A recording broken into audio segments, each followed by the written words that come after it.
Oh, YouTube! Don't you dare be sour! Clap for your world-famous podcast champs and feel the power! It's the Bagel Club, yes it is!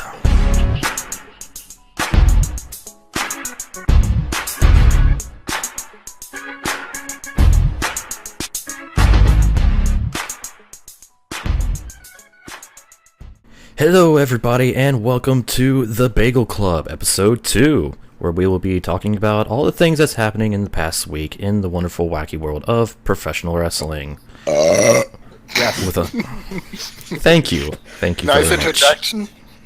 I didn't even. That would just happen. I didn't intend to time it. And I Now thought the you know- scariest part was going to be the fact that I didn't script this intro. But anyways, so with us this week, as always, I am your host, Crazy Ryno, representing the US. And returning from episode 1, we have the fabulous Mueller from Germany. Hi. And we have a third person in our podcast this week. Unfortunately, he could not make it for our first episode because he was off away doing convention things at Convention Town. But please welcome the General Manager and the Asylum Reject. This is Thunder from Canada. Hello, I am Adam Buccini, and I'm your what culture manager. Listen, Mr. Parmesan. That's great.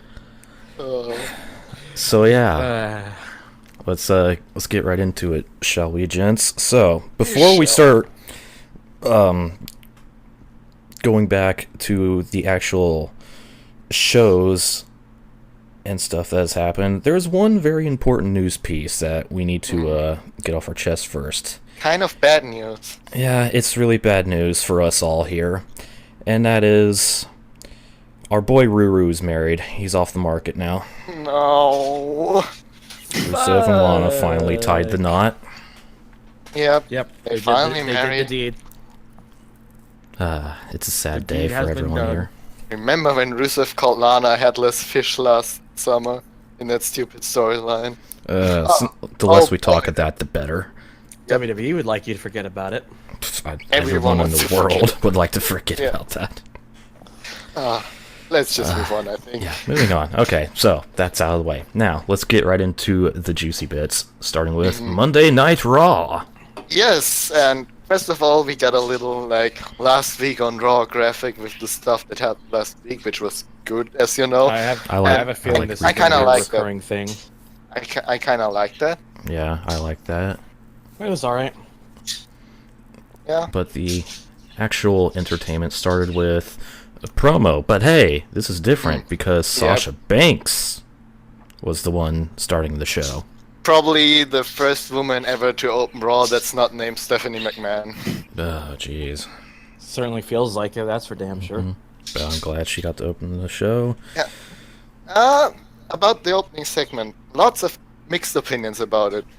At first, I wasn't really sure about it, but after rewatching it, I thought it was awesome. It was a fun segment. Everyone involved seemed to have a good time. They all got the stuff in. It's great. Yeah. It was a 20-minute promo that didn't feel like a 20-minute promo. Exactly. And the fun, weird thing is that, well, of course, first Sasha started cutting her promo, and then Charlotte interrupts, as she does. She lost the title to her, and they bicker, they take shots at each other. Then suddenly you hear quiet, and Chris Jericho comes out, and people are like, "What the hell is he doing here?" Hey, birds, Mueller is talking, so quiet. Exactly. Quiet. Anyways. Yeah. Chris Jericho came out was kind of a surprise because He why wanted would to drink he come it out? in. Why, Man. he can't go for the women's championship, can he? What is going Chris on? Jericho, he can do whatever he wants. Yeah, and It's like that short-lived show you had, Because I'm Chris Jericho. But And- I'm Chris Jericho, sorry. because Chris Jericho came out to side with Charlotte, Sasha, of course, needed someone on her side, and who was that? Enzo Amore, Minus Big Cass. minus Big Cass. He came out alone. The big guy came out later. Yep, he came out later. Mm-hmm. But yeah, it was a fun segment. Enzo did his Enzo things. Did a Mhm. little flirting with Sasha. Sasha probably got the sickest burn-in of them all, calling Charlotte the result of a Ric Flair one-night stand. Oh, it was- Oh, those are some third-degree burns. I feel Get the a burn medic. now. Jesus. But yeah, all in all, a very fun segment. And then car crash. Hey Mickles, how you doing? Oh wait, Santa Claus is out. Wait a minute. Yeah, Santa Claus comes to the stage, Hardcore Snada. and he decides to set up a mixed tag match between. Something we probably haven't seen in years as well. Yeah, it's been a while. I can't Between think the of team anyone. of on the Sasha main Banks and Enzo Amore, and the team of Jericho and Charlotte. I still say when the moon hits your eye like a big pizza pie, Enzo Amore. Yes. Oh god. But yeah, all in all, a fun match. I kind of didn't agree with the result with Charlotte and finish was- Sasha. 50-50 booking and all, but Yeah. it was a Pretty distraction finish Pretty much. because Dana interrupted and then Jericho wanted to get in the ring and got slapped the shit out of him by Sasha. Ooh, that Slaps was the great. a fuck wonderful out of it. slap. Also, another notable thing is during the match, Enzo and Sasha went for a double suicide dive like 1 week after she almost broke her neck again. Just going for suicide dives again. Her neck will never break. Let's 'Cause just leave why it not? at that. Hey, at least she, landed properly this time. Yeah, Yeah. not 100% properly, but not on her neck, which is better. It's an improvement. Yep. But let's not forget the most important part of that whole match was the wonderful Kevin Owens on commentary with his Oh, glasses, yeah. heck tie. He stole Byron Saxton's tie. And the reason Hey bro, nice tie you got there. the reason he came out for the commentary is actually in the opening promo.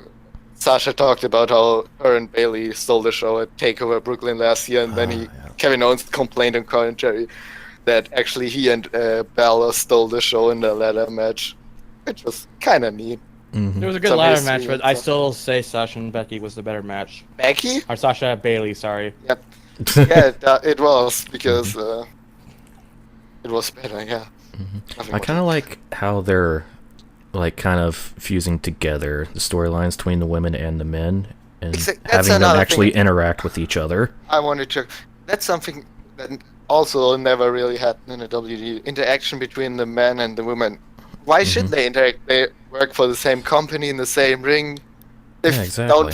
They don't fight against each other. That doesn't mean they can't interact with each other, which was great. Yeah, Exactly. Yeah. something I want to see more. Yep. And another thing after the match when boy. Jericho, Jericho attacked Enzo with a code breaker, which led to Cass coming out making the save. And as Jericho, Dana, and Charlotte left, the referee, whose name I think is John Cone, tried to give the Confused women's ref. title to Charlotte. Confused Yeah. ref. Confused ref. Do your damn job. Some tells me he got a pay cut that day. Yep. And he did. And Sasha was pretty angry about it. Mm-hmm. Rightfully so. But I think- Sasha's mad.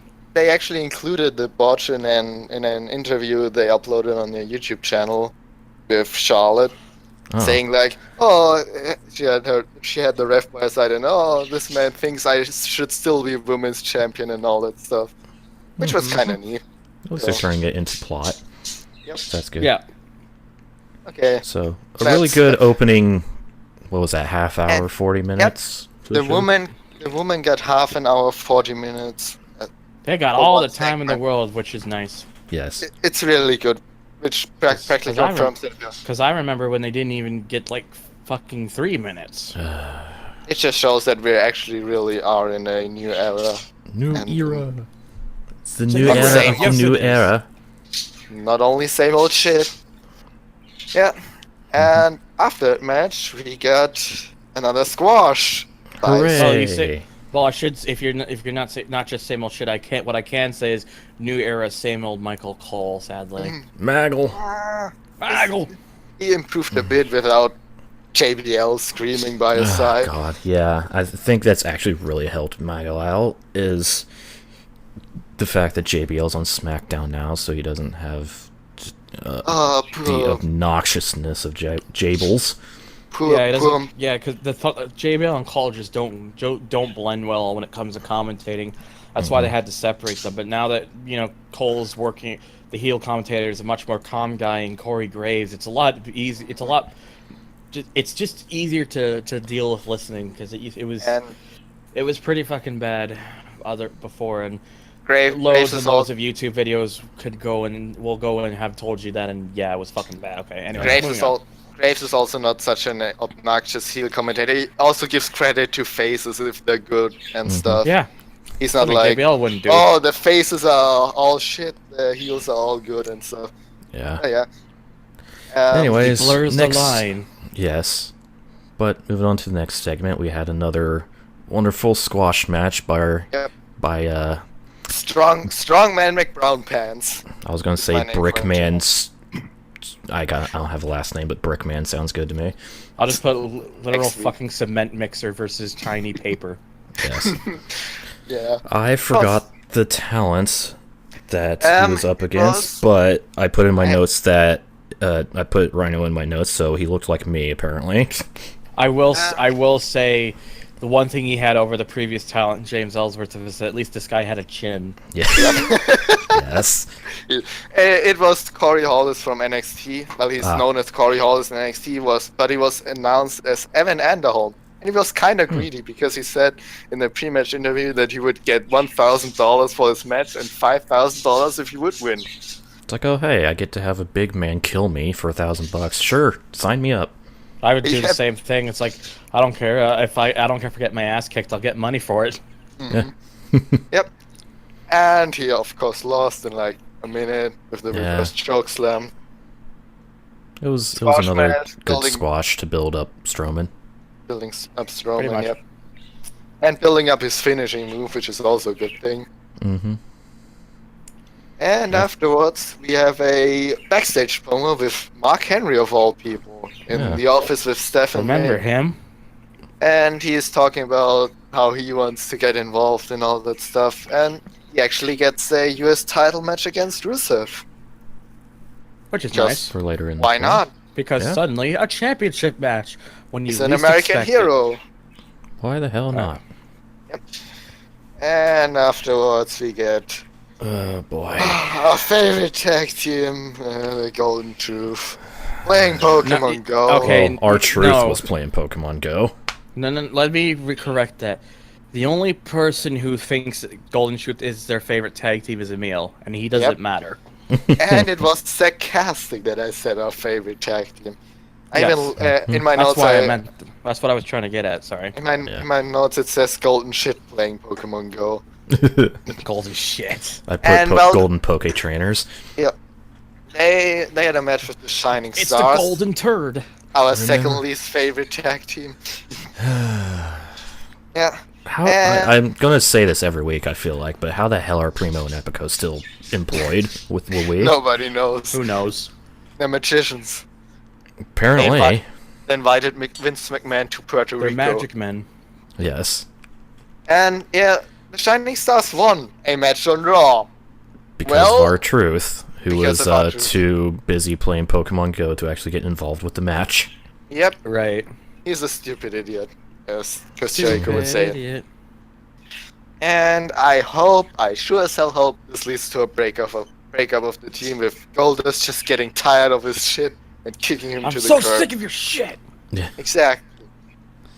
It's just... The less said about it, the better. Yeah, that was a very forgettable segment. Let's move on to another in-ring interview, because Maggle was interviewing Finn Balor in the middle of the ring. Finn Balor, yeah. Finn balloons. And well, of course, someone couldn't let Finn talk, and Seth Rollins came out to interrupt him. Naturally. And they go back and forth, bickering a little bit, and then brawling with Finn Balor. Two men having a conversation. Finn Balor sending him out with a Pele kick and sending Seth Rollins running. Not an overhead kick, Maggle. A Pele kick. He doesn't know who Maggle. Pele is. just the most famous footballer of all time. Or The only thing player, that's if gonna you be will. handed to you at SummerSlam is your ass. That was, It was- Love it that was- line. It was not really a standout promo or something, just a normal. It wasn't It was- bad. Balor- It was, yeah, it was Balor a was kinda- typical. It was a typical, 1v1. Hey, I'm gonna beat your ass. No, I'm gonna beat your ass. Promo. Yeah, Balor was just kind of the more general, and then just Rollins was just him talking the way he usually talks, which is why Finn. people really like him. Finn- Except for Finn now, Balor- Bret Hart's complaining because he can't seem to get over the fact that he at once had accidentally injured John Cena's nose. Oh, Oh. Bret Hart is always like kind of a sad potato when it comes about when he talks about WWE. yeah, yeah. Like, he doesn't understand why they push him because this guy's apparently, to him, reckless because, oh no, he injured his nose. Wow. One It, botched knee. Holy shit. Brett, And please. Ric Flair doesn't get Finn Balor's push because he plus, said, it wasn't even entirely Rollins' fault either, so. no. Yeah. Anyways, Yeah. moving on. Yep. Next up was the US title match, and nothing special to say about it. Oh. Rusev defeated Except, Mark kinda Henry. dragged on. Of course, the first part first note I put in this. Hello, Mrs. Lana. Yeah, in a wedding dress, I think. She's Or at least very a now. wedding style dress. Yep. Yeah, Rusev defeated Mark Henry. Nothing special. He tapped him out. It in was the pretty much accolade. exactly what I was expecting. Yeah. Mark Henry got in a bit of offense because he's a big man. But It was it's just the point. interesting. It was really interesting to see Rusev be the smaller man in this situation, though. I think Yeah. it's about time for Mark Henry to retire. He just can't move in the ring anymore. He's just Yeah. he's gotten very, very Gracefully. slow. But then, Yep. after goes the on- match, we Rusev goes on a have... tirade about other Americans and how they're just a bunch of cheats who And- use performance-enhancing drugs to try to get. He's basically just a stab at the USA when all of a sudden. No, first of all, first of Okay, Thunder. the thing is, first of all, he was talking about the Russian athletes banned from Olympia and the Bulgarian athletes, which is not true. No, you lying bastard. Bulgaria is Lying not shit. And yeah, we were watching Raw all together in a voice chat, and someone suddenly goes, no, as if Roman Reigns would come, and we're like, no, please stop doing that. And then his music actually hits, and we're like, As I put in my notes, hey, look, it's fucking Roman. Fuck me. Yeah, and then the worst part is he brings up the whole line of how Americans are a bunch of cheats, taking drugs and whatnot. Here's a guy who just recently got suspended for taking Adderall. Great message, WWE. Sure Yep. know how to book them. And we're gonna probably have a US title match between those two, and I can only hope that Rusev wins.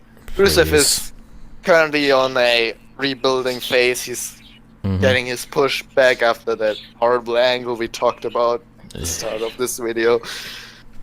It would help He's him out. finally Definitely. been rebuilt as the monster he once was, and it would really help to establish him if he actually beats Roman Reigns.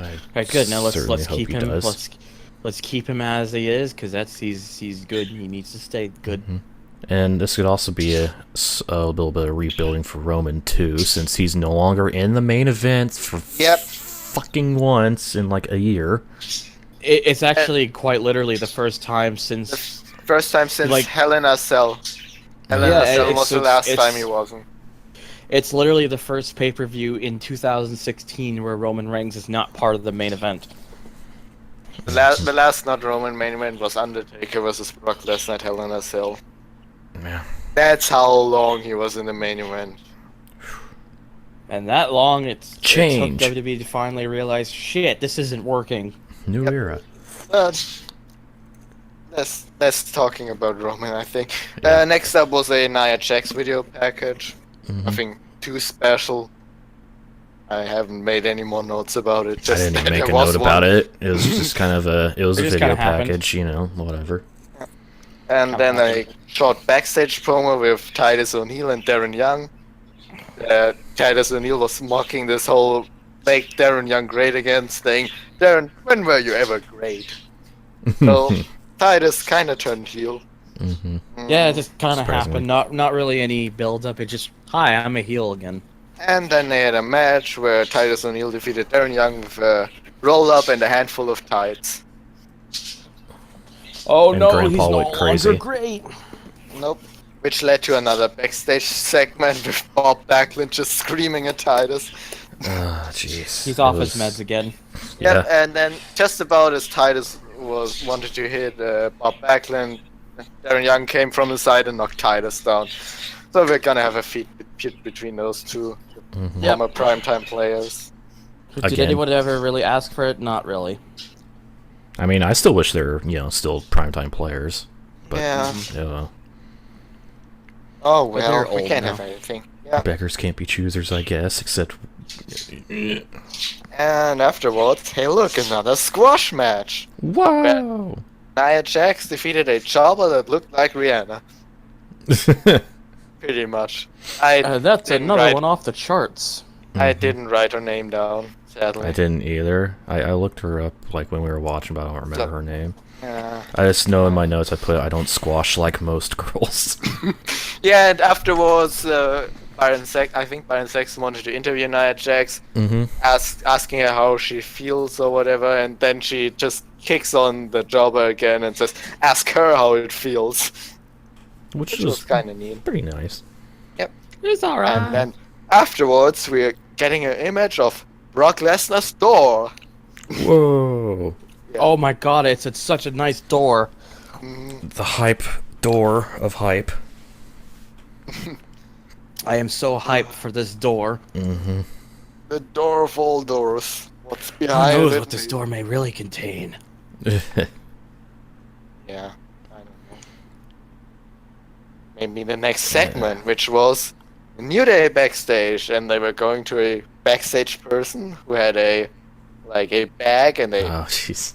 grabbed into the bag, and Big E and Kofi pulled out 2 oranges, and Xavier Woods pulled out a banana. Orange! Good old banana. He got screwed. Yep, he got screwed. They played Bag of Fruit to determine, which was later revealed when they were in the ring, who will be banned from ringside in the match against the club to make things even, you know? Yes. And because they had a banana and 2 oranges, they of course made a fruit penis out of it. Almost. Almost. They were very close, Oh, yeah. but it was It was obvious. implied. Oh, New Day and Nice. the sexual innuendos. Yes. Yeah. It's New Day great. versus the club. A very short match, very surprising. New Day defeated the club in like 2 minutes with the Biggie roll up. Biggie rolled up Anderson, I think. Anderson. Yeah. Couldn't remember if it was Festus or Hot Asian Wife's husband. It was Hot Asian's wife's husband. I had some fun with these notes, I tell you what. Yep. Sauce, And- sauce. Well, But then the club decides they got angry and decided to hashtag beat up New Day. yep, and they destroyed Big E's Little E. It With must, the it ring must, post. it must be pretty upsetting to the club that they can no longer now beat up John Cena. Yeah. It's okay, they have that task for AJ. He's filling in. He'll Yep. get there. But yeah, that that crotch shot. Ooh. They grabbed him by his legs and pulled him into the ring post. It looked painful. Very Big E having a bit of a very shrinkage. painful. There will be no little Big E's in this world anymore. We No. won't have any kids. Big E's Langston is out of commission. Yep. And then we had, I think, another backstage segment with Cesaro and Sheamus in the office talking about, and oh boy, they actually gave a valid reason why they drafted Cesaro pretty late, because of his injury, and I'm not sure if it will come back or not. So, He'll just grow Holy At it. least shit. it makes sense. yep. If it'll come back, you're making me think he's just gonna grow a new arm where it doesn't get injured. Yes, exactly. Yep, exactly. Well, yeah, they were bickering about it, and then Steph and Big promised, made a match between it and promised whoever impresses most in the match will get a future US title shot. Hooray! And So, yeah. hooray, a reason to have a match. Cesaro So we defeated have that. Sheamus It's wonderful Double O Cesaro because Yep. of his entrance. and Who, radioactive Sheamus. Yes, good Because old he's very radioactive bright. Sheamus. Yeah. Nothing more to say about the match. It was just a match that happened. It was a good match between a couple guys who can put on a good match. Yeah, With Cesaro picking up the win. as he should. That's good. Yeah. And Cesaro versus Rusev could be a very good match. So, Very. Would be, should be. Cesaro versus Rusev for the US title. Yep. That would be great. Now, Well, Good. to the highlight of the night. yep. Heath Slater, baby! Yeah! The band is back together because he brought a friend to the ring. The returning Jinder Mahal, who just signed a new contract. Well, I'm inside betting a new 80% of contract, that yeah. crowd that night were just shouting, "Who?" Nope. He actually got a bit of a pop. Yeah, he did actually. I Surprisingly. know. I'm just making a meme. And, well, he was, Heath Slater was bickering in the ring and talking about how he should get a contract or whatever and stuff. Out comes Mick Foley, says, well, you two guys, you're lucky. I have one place left on my roster. You two are going to have a match. Whoever wins gets the Raw contract. Heath Slater says, like, no way, you're not bringing two friends apart. You're not gonna do While that. he's saying this, Jinder kind of just While pushes a the referee ref. runs out. Yep. behind him. He's like, ring the bell, just ring the bell, do it. Bell rings. Help me out, man. I can get a contract. Do it. Heath Slater gets kicked in the face by a big boot. 1, 2, 3. Jinder Mahal is on Raw now. Oh And boy. Hopefully it'll band actually is be not- used. Yep. The band is not And before together he's not. anymore. 2MB is dead. Sadly. The 2MB had a one-night reunion. It was Yes. never the same again. They're Nope. all dead now.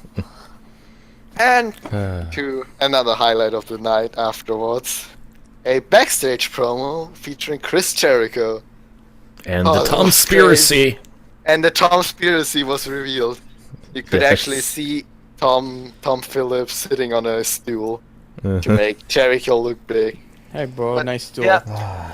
Jericho was This complaining is why about, you don't hire tall people for interviews.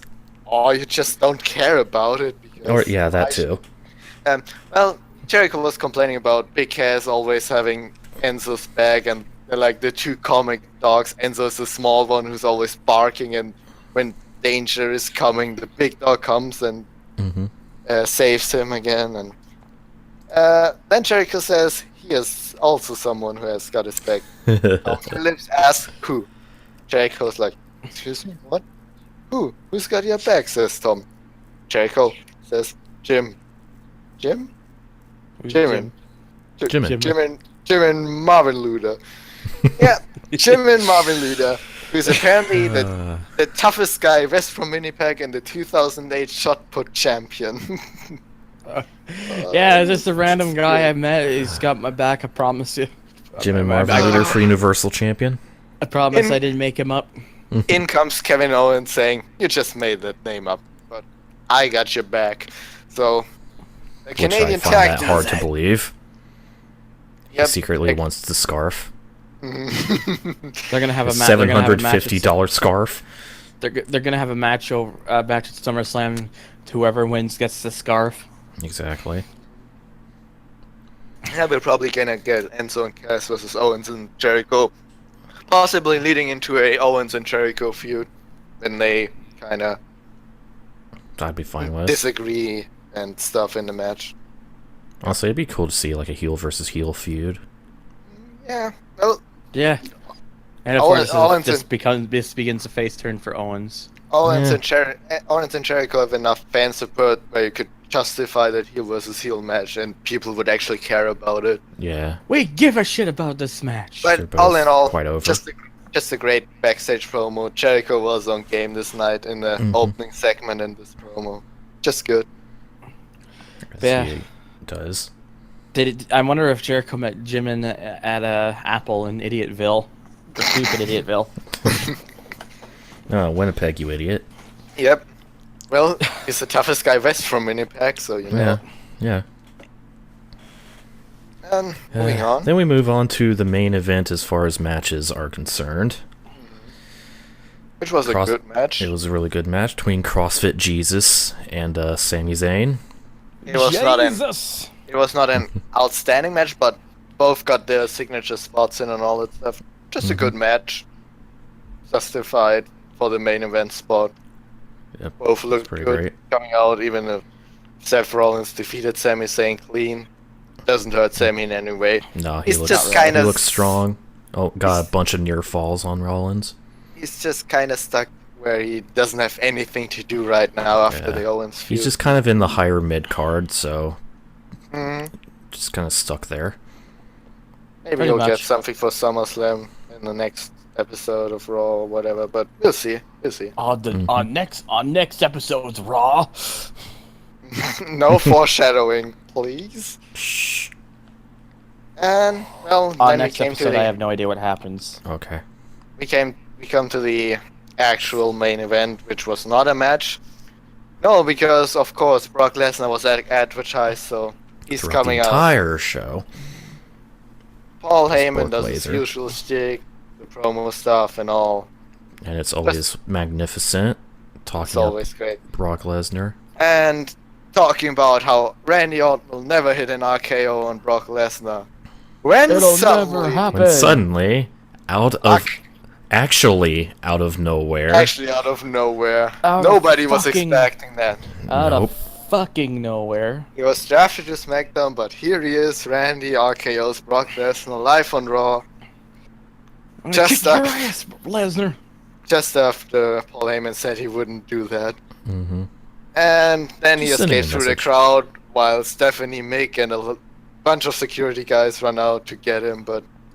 Get him out! How dare he invade our show?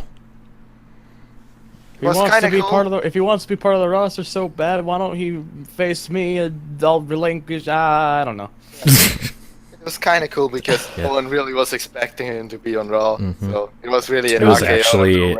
It was actually like an unexpected out of nowhere thing. And out of nowhere, that really was out of nowhere. Like even the cameras. Yep. Like didn't. It was directly on Brock Lesnar's face at the time, and suddenly, from the left, you see boom, kaboom, Brock Lesnar on the ground. Yep. All in all, it was big Bork. It was by Randall. It was an average show.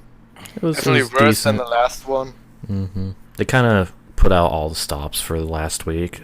Yep. To make sure it was a really good season premiere, if you will. But it was structured like an old Raw with the opening promo, but it was still different and fun because it was not an authority promo. There were different people and new feuds being set up and there stuff. There was definitely more talking on this show than last week. Oh yeah, without question, there was a lot more talking. But it kind of helped because it was helping build up feuds and getting the foundation for SummerSlam set. As we already said, the opening segment was pretty good.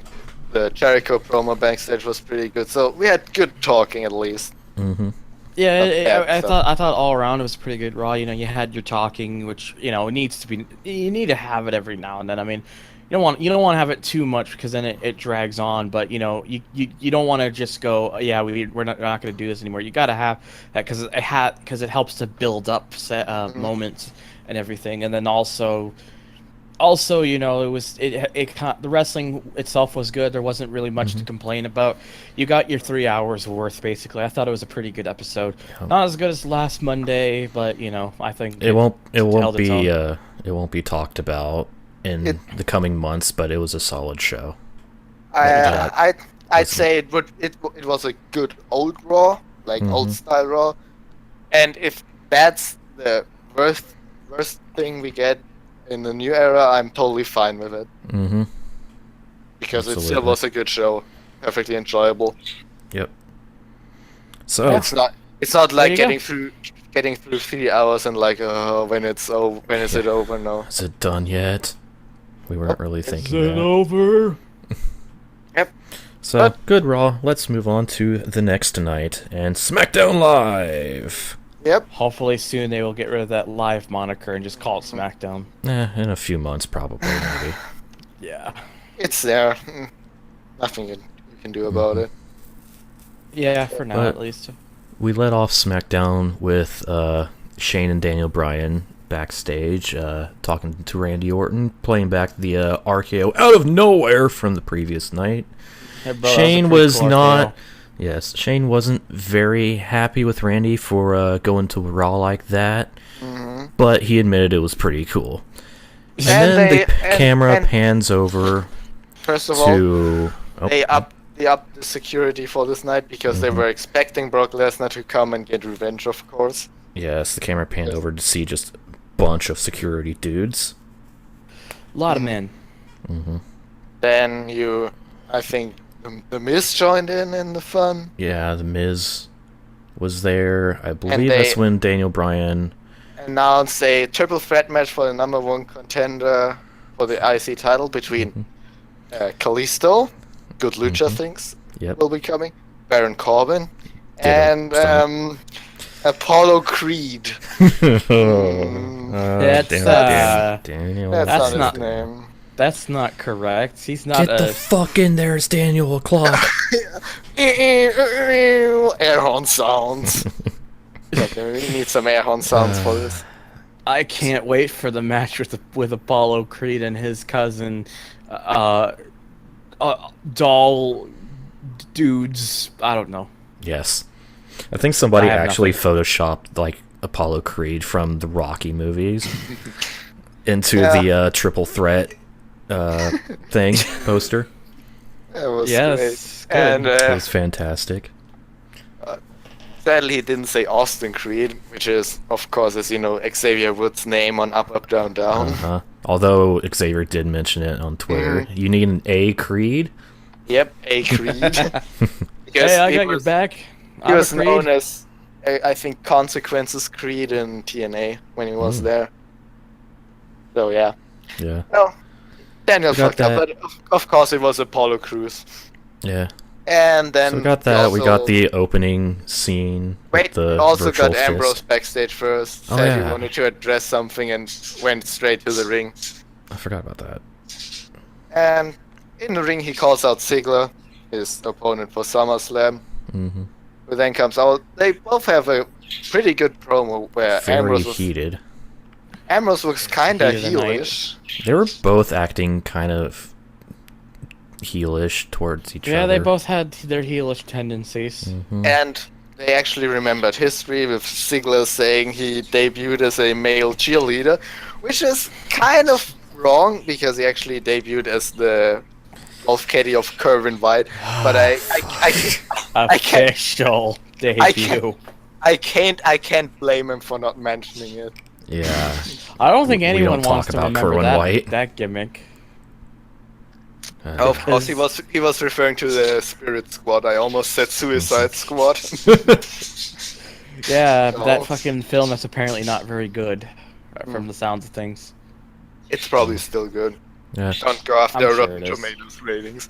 Back Yeah. to the actual Like, thing. I Anyways. actually do want to. Okay. Never mind. I'll bring it Let's up talk about off screen. wrestling. Yeah. Well, it was a really back and forth promo. Pretty good. Dolph Ziggler had some fire in it, which was good. Hmm. They're He- definitely he trying to was all- build Ziggler back up, which was He really was nice. he was Make always a Dolph good Ziggler pro. great again. Mhm. he was always a good promo. He was just underused, underappreciated. Hmm. It's nice to see him finally get his push, although it's probably a couple of years too late. But still, Hey, at least Although they're doing if they it for him. yeah, and if they do end up turning him heel, I think it would work out because Yep. it'd be a breath of fresh air for Ziggler. but then Yeah, he would definitely need it because I think Ambrose is too popular to be turned heel right now. whoop whoop whoop whoop, Bray Wyatt is coming and attacks Ziggler, hits him with the Sister Abigail. Why not? Why not? Because he could do what he wants because of a Wyatt He's is free. Bray Wyatt. And he wants a match with Dolph Ziggler for the right to face Dean Ambrose at SummerSlam because he thinks he deserves it. which led to the next segment, a backstage promo with Shane, Daniel, and Ziggler, and Ziggler actually demanding the match against Bray Wyatt because he wants to beat him. He puts his #1 contendership on the line. Will be the main event of the evening. Shane and Daniel were kind of reluctant to that. It's like, are you sure about this? And like, bro, come on. If you do this, bro, you could lose your chance, bro. Don't do this. You have nothing to gain from this, bro. at that moment, I kind of had the feeling they would go back on the Ziggler idea again and take the easy way out and just move him from the match again. And yeah, that's what I thought was going to happen as soon as they did that spot. Getting. But we're gonna get to that later. I had that feeling. Yeah. I had that feeling too. Though I want to say briefly, I felt like they were just gonna pull the rug right under him as soon as they tried to give him a chance because they were afraid. They were already doubting it. But we'll get to that later. Yes. And well, next up was the IC title, not the IC title match, the match for the #1 contendership for the IC title. It was a short match, but it was still pretty fun. Couple of good spots. I think I saw a rumor that Kalisto might have actually injured himself during the match.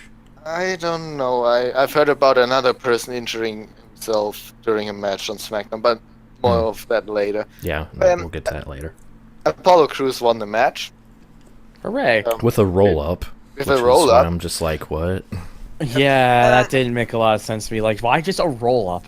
We still need to get some personality into Apollo Crews. It's like the match was kind of short too because of that. It was short, but it still was pretty fun, I think. Yeah, it was a solid match. And after the match, A little bit of... Baron Corbin attacks Kalisto. Crews tries to make the save, which led to Miz, who was on commentary, hitting the skull-crushing finale on Crews. And then Baron Corbin just hits End of days. Miz with the end of days, just for good measure. Because Baron Corbin's just doing the whole Bad News Brown thing where he just kind of goes after everyone. Yeah. So maybe I don't care who stands in my way. Maybe they're gonna turn into a fatal four-way match now, but as for now, it's Apollo Crews versus The Miz for the IC title at SummerSlam. The only thing about Corbin, I like the whole loner thing, but Christ, does he need to get a bit more character? And holy crap, his belly needs to stop looking like a sad fish. Yeah, Baron Corbin and Apollo Crews both need a bit more character. Especially Creed. Yep, Creed.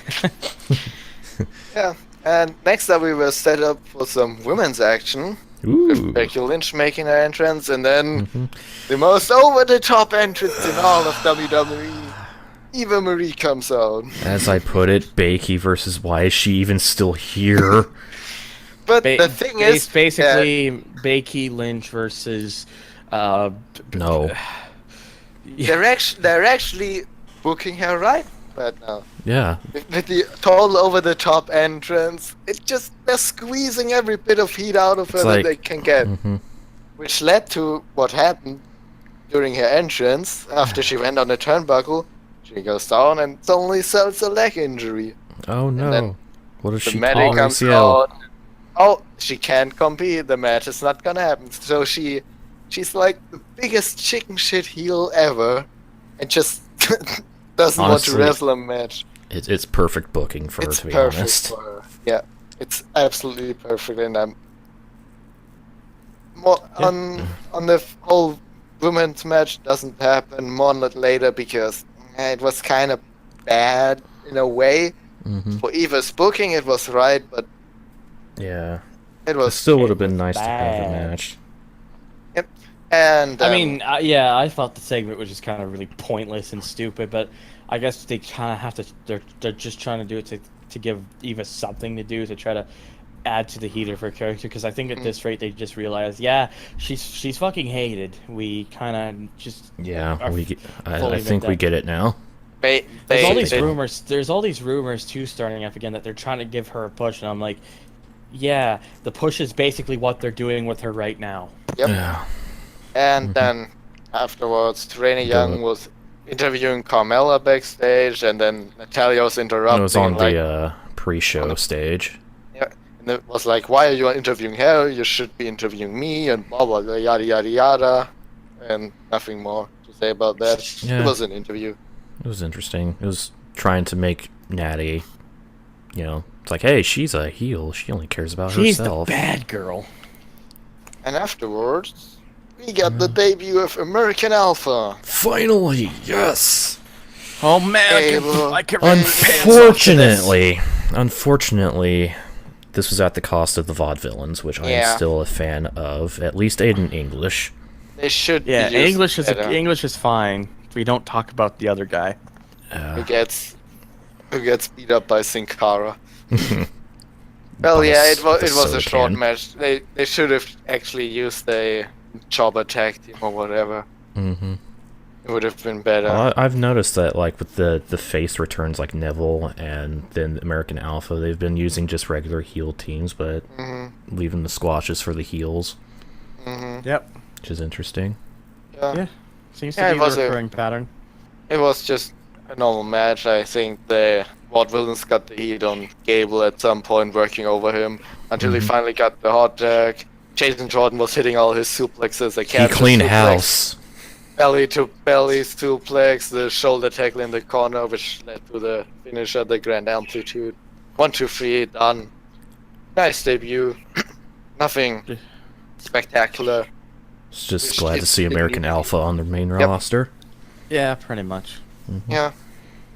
Ready, willing, and Gable. Yeah. They're so good. That was pretty good.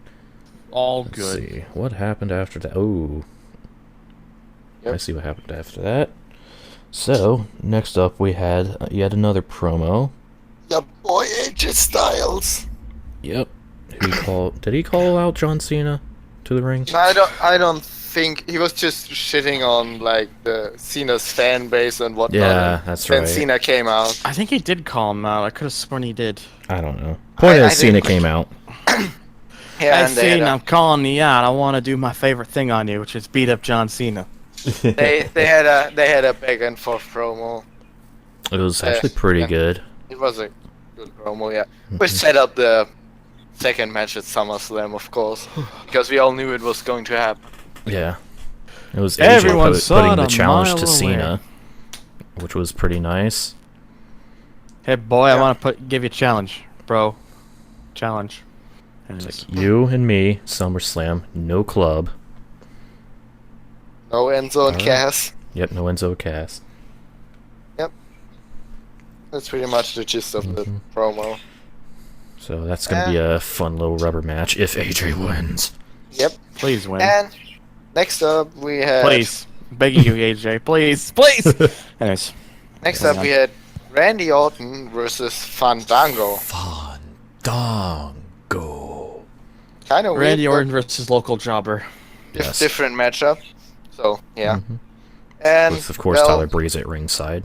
Yep, and a lot of security because. And a lot of security. Brock Lesnar could be coming, and well, what do you know? Laser. It was Midway basically a through the lumberjack match. Yeah. Midway through the match, of course, Brock Lesnar shows up, comes to the crowd. Not as impactful as Randy Orton on Raw because It was this time it expected. was actually expected, yeah. And well, he distracts Randy Orton. Fandango tries to hit him. Orton goes Randy for the hits the RKO. Meanwhile, Brock Lesnar gets in the ring, F5s Randy, DQ win for Randy Orton. No, they both. Brock Lesnar got his revenge. Also, another thing about the match, Fandango got in more offense than anyone would have ever imagined. Yeah, I know, right? Somehow, some way. Well, he shouldn't look like a jobber who couldn't touch him. So, it's kind of good. And, well, after Brock Lesnar F5s him, he just gets escorted out by the security. Doesn't do anything more. He just F5'd Randy Orton and left again. He was just Nothing returning more. the favor, as he said. He's just doing his job. Normally, Brock Lesnar would destroy everyone. This time, Yeah. not. He just did that and left again. He And just wanted to return the favor from Raw. Which led to another backstage segment in Daniel Bryan's office when Heath Slater just walked in because there was no security around. Good old Heath Slater. They actually make me Slater, care about baby. Heath Slater. They Yeah. actually make me care about him. And he wanted a SmackDown contract this Since time. the Raw thing didn't work out exactly as And- planned.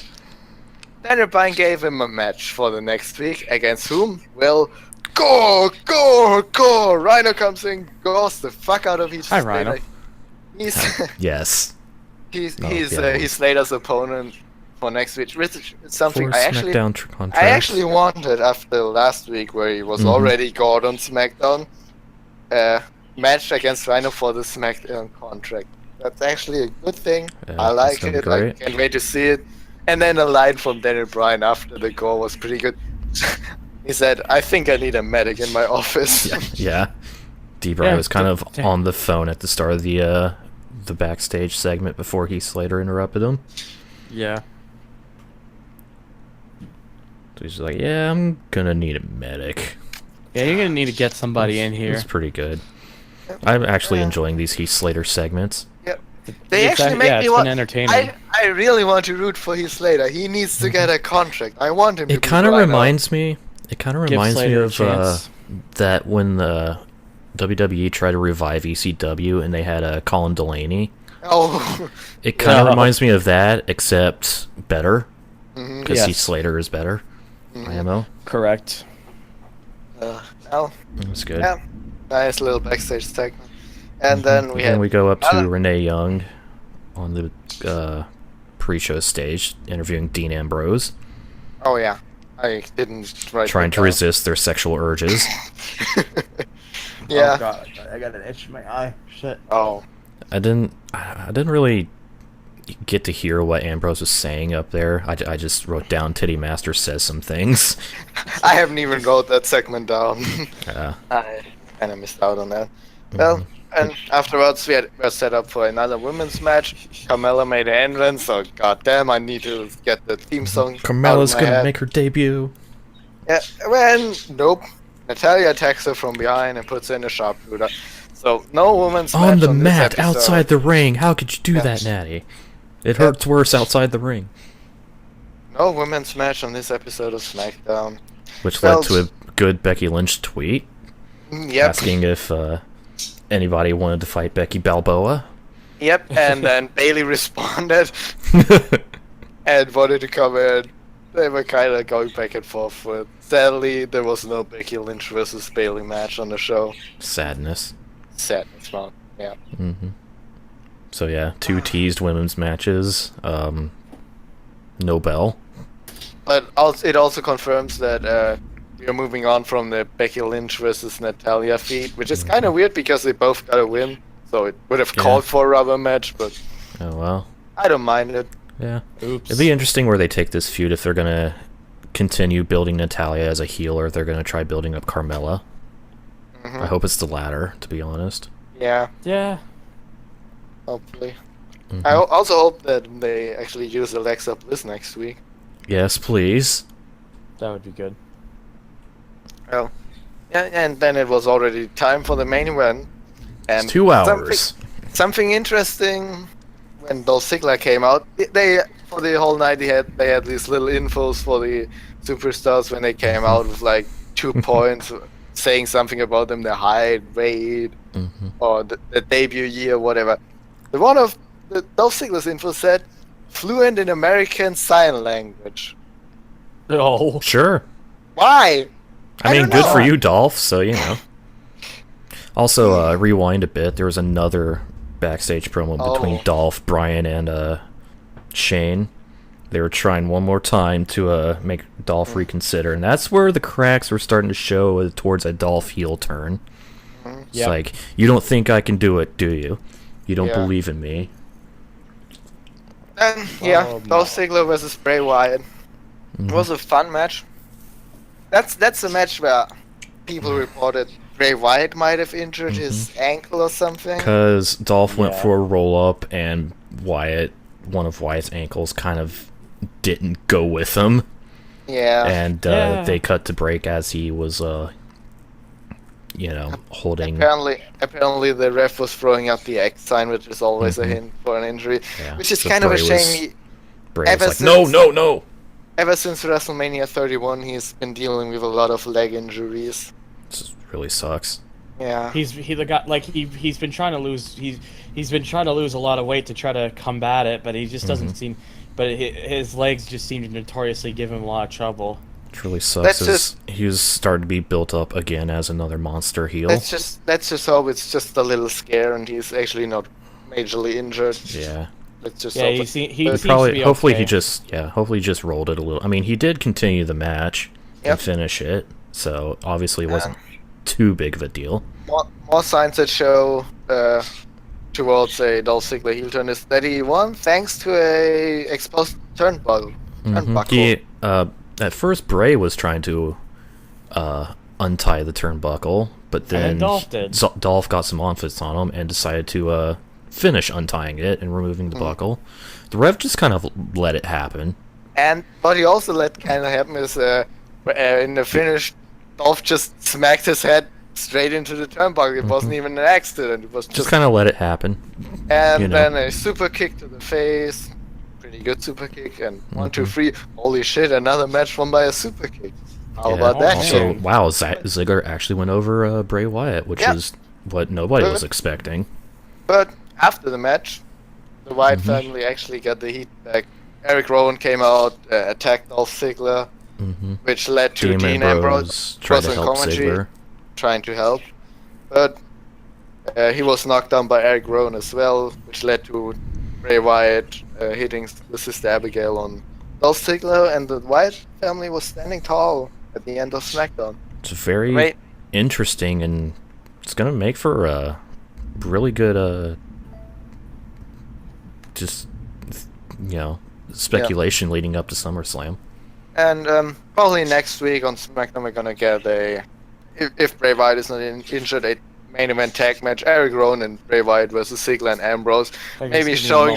I'm going to be in a couple minutes. Okay.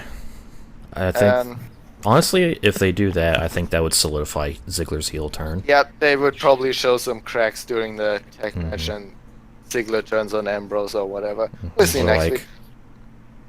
Or Dean accidentally hit Ziggler with a move that was intended for either Wyatt or Rowan. But all in all, it was a good show again. It was a solid SmackDown. Solid. Sad thing. The only sad thing is that we didn't actually see some women's wrestling. But yeah, that's the only downside, really. But that's all for SmackDown. Yeah. But we're still setting up the whole new era and the brand split, so they're just kind of laying the foundation over these first few weeks and setting up all the feuds, which it's working out pretty well, I think. Yep. All right.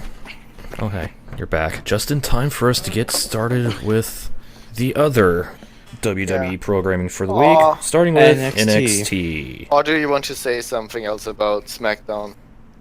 I wanted to say personally, I think SmackDown this week was a good improvement over last week. It was a much better show, had more interesting wrestling, had some of the segments were pretty good. It was just a lot more memorable too.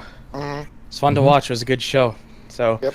I'd say, honestly, both shows were really good this week, but I'd say if you were to personally ask me which was the better show, I'd say SmackDown was. Fair enough. Fair enough, yeah. Yeah. Minus the whole arcade out of nowhere part on Raw. I'm kind of neutral towards both of them. Both shows had the moments. It was a close call, basically. They both had great promos. They both had fine matches. They had a little bit of everything, and it worked well for the most part. Yep. And we move on to NXT now. NXT. The first notable thing at the start of the show, Zack Sabre Jr., Tony Nese, and Drew Gulak were actually in the crowd. Yes, which was competitors from the CWC. It's a very interesting development there. Very much so. What I'm saying, but we start off NXT with finally, after over a year, the return of Hideo Itami. He's okay! It was like one and a half years almost. Yeah. But he has a really, was a long time, for sure. He's got a huge freaking scar on his shoulder. That scar is huge, yeah. That was a nasty scar. Like, damn, that was some serious surgery that he had. He was facing off against Sean Maluda, another competitor of the CWC. Who was unfortunately eliminated in the first round. Sadly. with another Simone because Well, to be fair, WWE I could say sadly for any of the cruiserweights because they've all True. been really good so far. Yeah. Yeah, they We'll get to actually that are. later. Yes. But yeah, But- it was a fine match. It was nothing too. It was a good Hang out too return much. to form for Hideo, Mm-hmm. Yes. Correct. with them picking up the victory with the running knee. Yep. The Daniel Bryan knee. Mm-hmm. Not the Kinshasa though. Nope. Nope. Because that's just fucking, that move's just fucking insane. Yes. And it connects. It looks brutal. Yep. It is brutal. It looks like Why? what a finishing move would look like. Yes. For sure. And after the match, we have a backstage segment. Starting with the revival. The Revival getting interviewed. Yep. Mm-hmm. Talking about how they're the absolute best tag team on this planet, like they usually do. Uh-huh. The best of all time. When our favorite Pokemon move joined in, TM61 Will-O-Wisp. Yep. Why do they not have a move called Will-O-Wisp? I don't know. They should. They really should.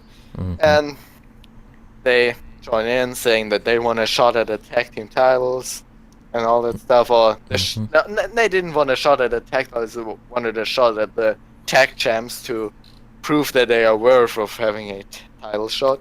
Uh-huh. Which were the Revival kind of reluctant on the idea, Yeah, saying, they're like, no, get to the back of the line. when ding ding ding ding ding ding, Johnny Oops. Gargano and Tommaso Ciampa joined in. Mm-hmm.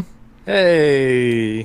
Which they, in their own nice little comedic way.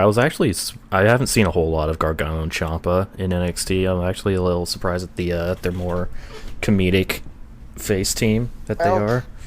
But it's Actually, nice. until this whole thing with the Revival, they haven't really had any interviews of some sorts. They just had a couple of matches. Yeah. They weren't really major parts of NXT so far Mhm. until now. But they demanded a title shot because they actually have beat the Revival before. Mm-hmm. And Correct.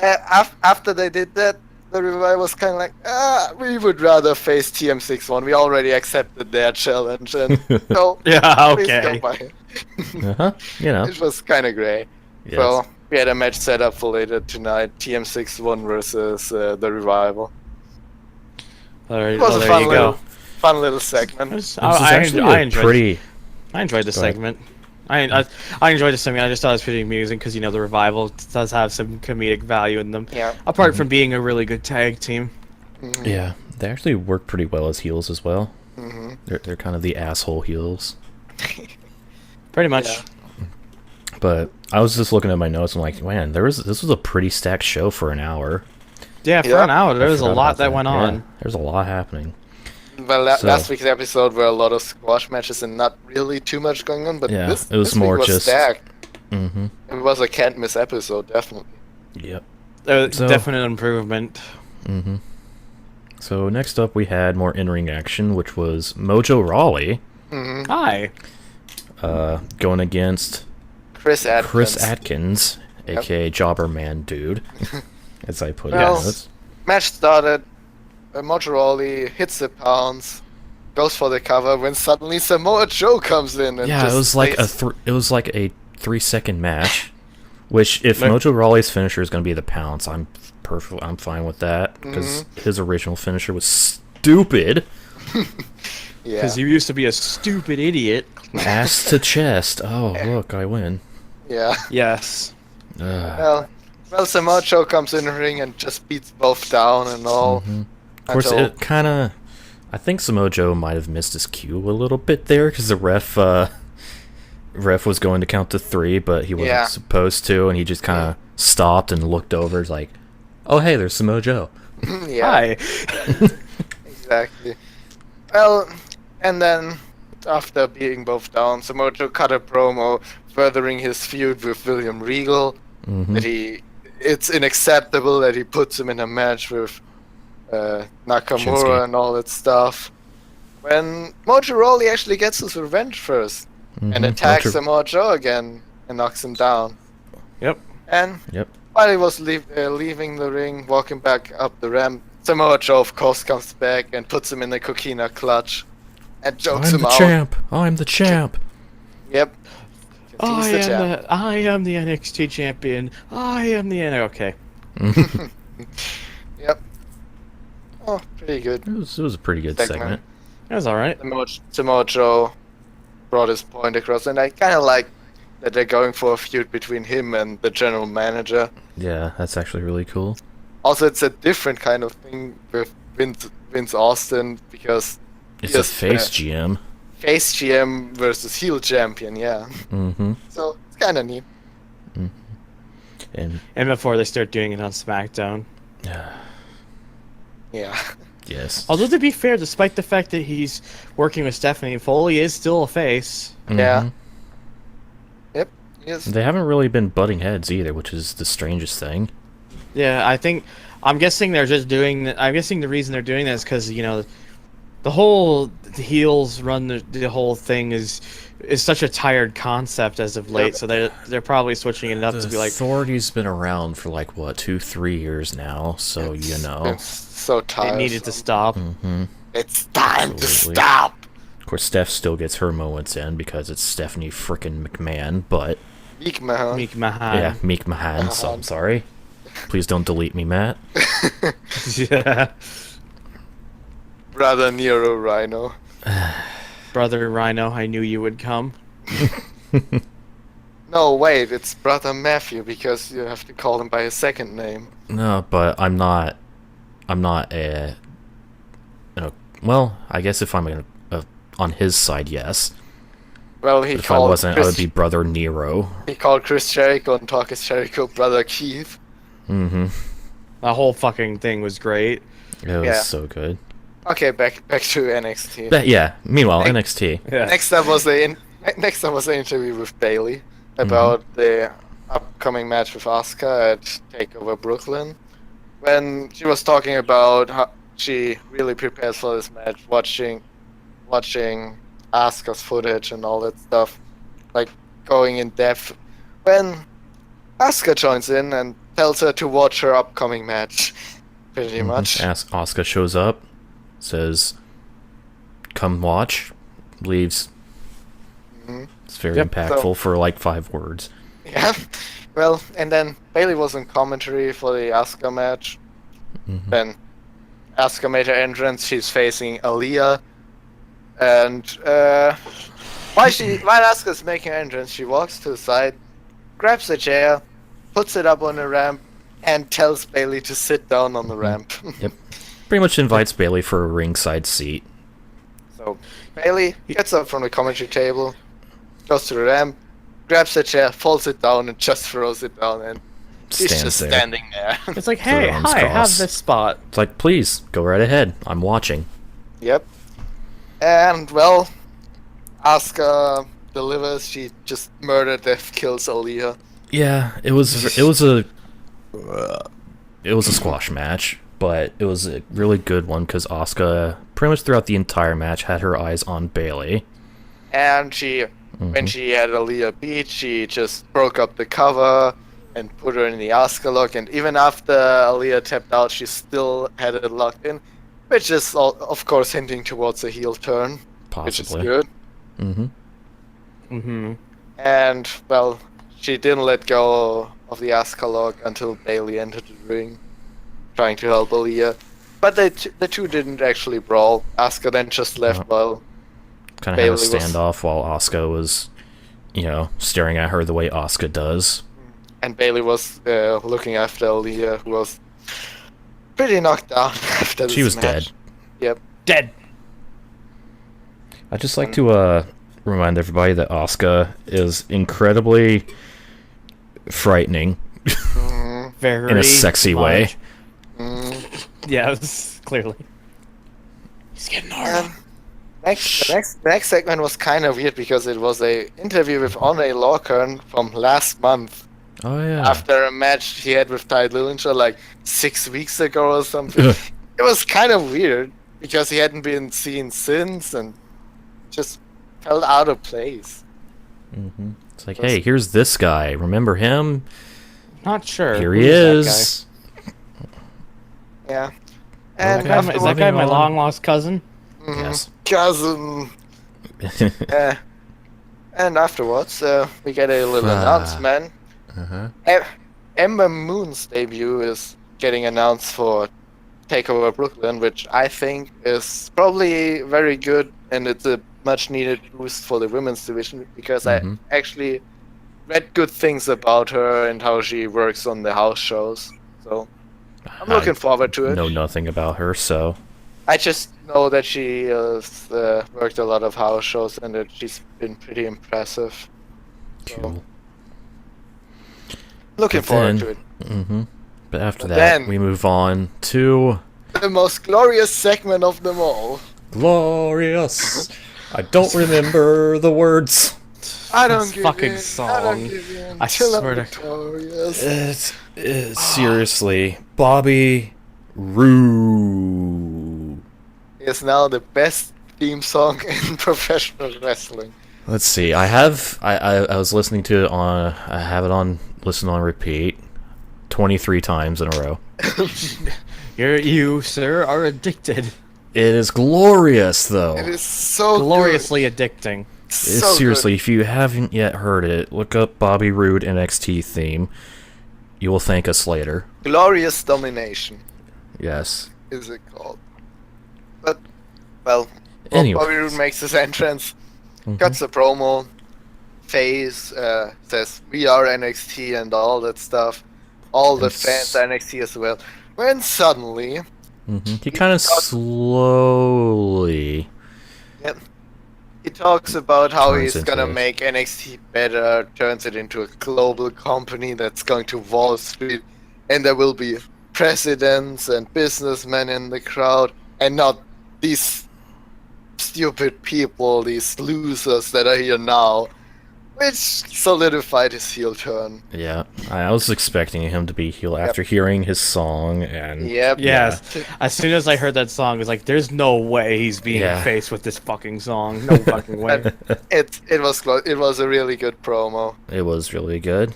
Yes. Can't wait to see him actually do stuff in NXT.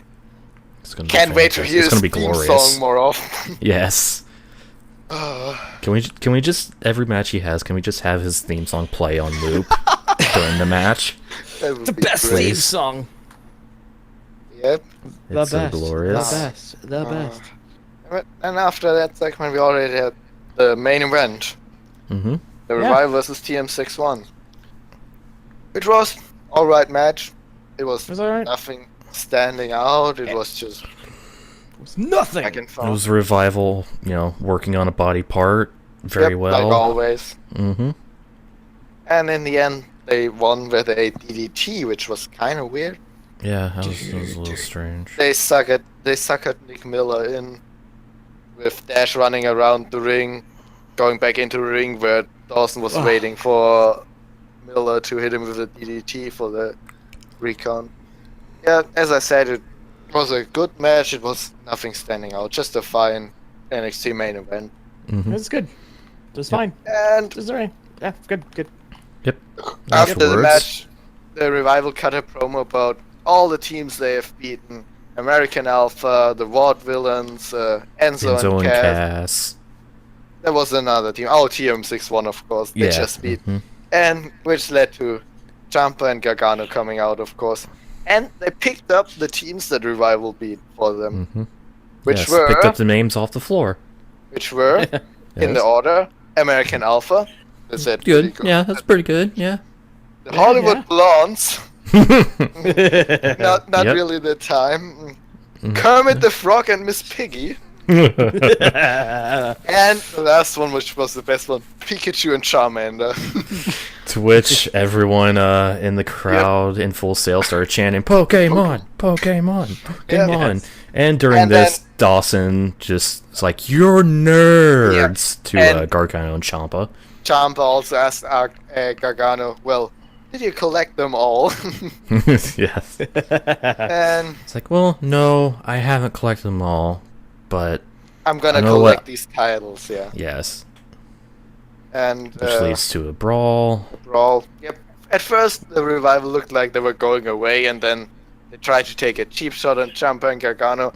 Mhm. But it didn't work, which ended up in Ciampa and Gargano hitting the finisher on Dash. Mm-hmm. Gargano went for the pin.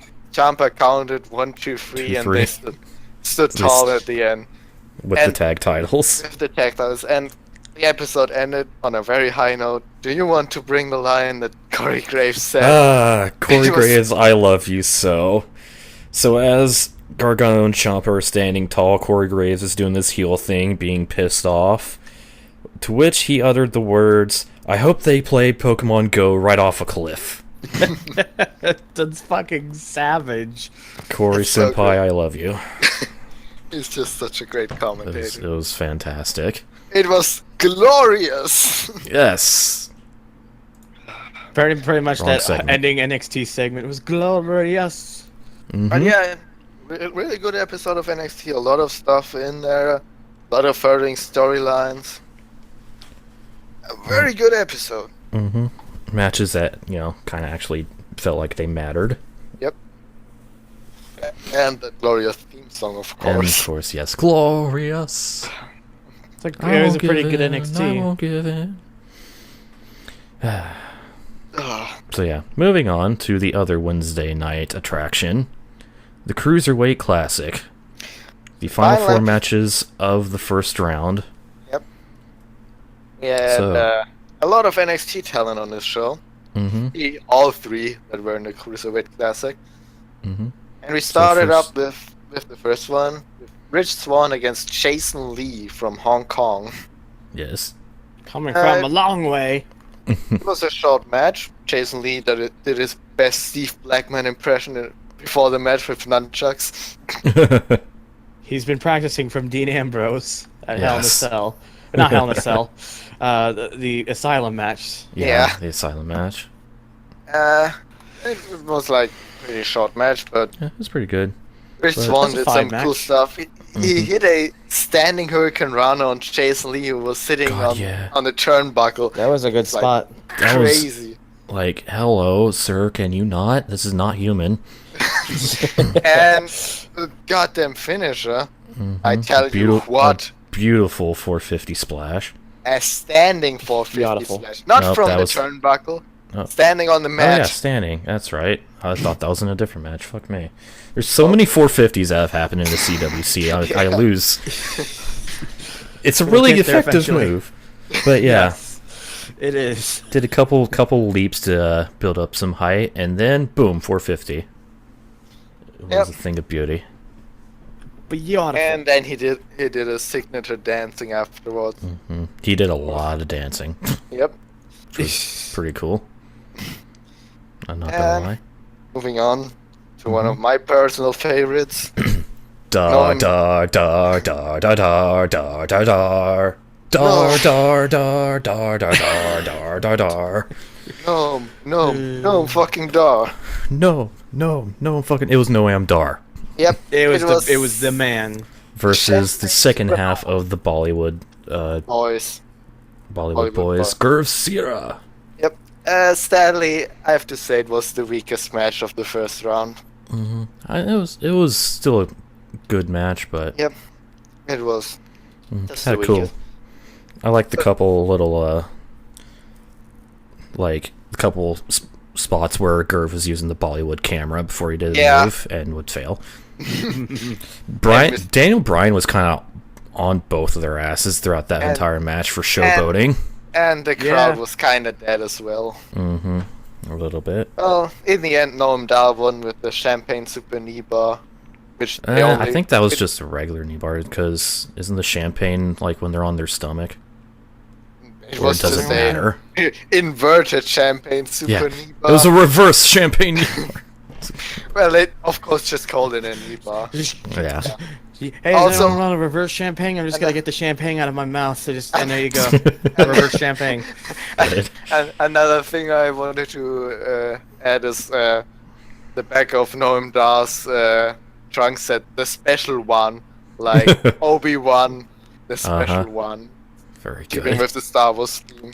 Yes. I kind of like, yeah. I am the special one. I present to you the reverse champagne that I made earlier today. man. Okay. That was great. Moving onward, we had Yes. Gentleman Jack Gallagher versus Fabian Eichner. Let's not forget the most important detail: Jack Gallagher's wonderful, wonderful mustache. Yep. This He's is a such a gentleman, manly you know. mustache. It was so manly. He could join the Vaudevillains if he wanted to. Yeah. He should Replace Simon Gotch with Gallagher, and I wouldn't bat an eye. Nope. Yeah, same. He's as pale as Aiden English. They would totally fit together.